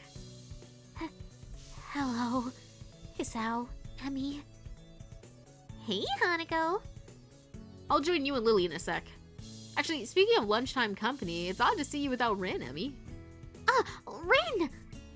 Without a second word, she forgets all about us and bolts off into the hallway. She must have forgotten she was waiting for her. Hanako and I stand speechless, only able to stand helplessly stand and watch this ball of seemingly boundless energy dash off. Oh, yeah, Hisao? She suddenly stops herself just before vanishing around the corner to the rooftop staircase, spinning around to meet our bemused faces. I hate English too. And with that, she disappears. Damn, that's one height difference. Now imagine if we had Emmy standing next to Lily, bro. Because Hanako already looks short next to Lily. All I can do is hang my head and give a long sigh, thoroughly left in the dust. As I hear a short giggle coming from behind me, I turn to see Hanako smiling at the corner, my tacker rounded. I picked up my drop bag from the floor and quickly dusted off. Afternoon. Been busy? You don't Like English? Huh? Oh, no. I had a test on it a while back, and Abby caught me brooding about the results. Sorry. She averts her gaze, guilt written over her face. A casual observer would think she just accidentally reminded me of a dead relative. Come on, it's not your fault. How are you doing in it? She looks up, though still avoids meeting my eyes. Alright, I suppose. An awkward silence passes. They seem all too common around Hanako. Oh, Lily asked if you'd like to join us for lunch on the roof. Wait, but that's where Emmy and Rin are. I guess I don't exactly have any pressing engagements to attend to. Yeah, sure, I'll be right up. I'll go get my lunch from the cafeteria now. Then... Hey, go on, you don't need my approval to leave, you know. Okay, I'll be going then. She gave a skittish reply and a small nod and quickly makes off towards the cafeteria. I guess she must have forgotten to bring lunch today. As I walk through the hallways, more and more students start to come out of classrooms and pass me, going in the same direction as Hanako went. By the time I manage to make it to the stairs, I'm having to push my way past a busily chatting throng of students. I finally managed to get past the last of the crowd and round the staircase, slumping slightly in relief and slowing my pace before I open the door to the roof. Bro, my ass was about to look at this like staircase and I was like, oh my god, wow, this looks like the staircase that you see in the intro of Left 4 Dead 2. And I'm like, bro, do you know how many staircases look like that? Like, shut up. Oh my gosh. The Left 4 Dead brain rot has still taken me, by the way. God damn! I momentarily avert my eyes, all but blinded by the harsh summer sun. Bro, that was me earlier today. Oh my god! All my friends were here! It's the host club! Huh? As I slowly regain my vision, the surroundings finally take form. Lily, Emmy, and Rin sit together on the roof. Notice how the best characters are all here. I mean, Hanako's about to come, but that's fine. Whoa, pause on that wording. She's about to arrive here at this destination. Yo, I gotta get out of here, bro. Listen, we should save there. We just hit 3 hours. We made progress. We made progress today. Did that actually save? Promise? Okay, it did. Let me go to the main menu. Yes, please. Yes, please. Let me look at the things that we got today. Let's see. Oh look, these are the new CGs we got today. We got this one. I haven't decided which one I'm going to use as my thumbnail one. Probably this one, I reckon. But this one is also very cute. They're so cute. And then we also got this one where we are creepily watching her sleep. And I think those are the only ones we have right now. Yeah. Wow, what's this one? I think it's just my pills, right? Yeah. Oopsies. Oh, and the wine. Oh, and the box. And the box when it's open. And the chessboard. And that letter we got. And that's it. Okay. I didn't think it saved the items. Interesting. Let me switch you guys over to the ending soon screen and get you some lo-fi beats and not the Katawa Shoujo beats, even though the music in this game is actually quite good. I can't even lie to you, the music's kind of good. Let me get you, yeah, there you go, lo-fi for you. Here, we'll put on this song. This album's good. Give me this. That's not even the one I clicked. Rude. I wanted this one. Thank you guys so much for watching today's stream. If you've not hit that follow button already, hey, make sure you do so. That'd be really cool of you. Next stream will be tomorrow with I might be streaming Grimwood tomorrow. The Minecraft server I'm a part of. We're having tomorrow, May 13th, is our 2nd year anniversary, so that's pretty epic. Yo, Symphonic sings this to you. Thank you so much for the fun. I can't even speak, bro. Stumbling on my words. Shoujo, we're at 330 followers. Thank you. I appreciate that. I hope you enjoy having fun here. Fun fact, there's actually a Katawa Shoujo mod for Left 4 Dead 2. Damn, guys. I think I need to read down the Left 4 Dead 2. You know what we're about to get into. But yes, thank you guys so much for watching. Until next time, take care of yourselves. And I'll see ya. And again, thank you so much.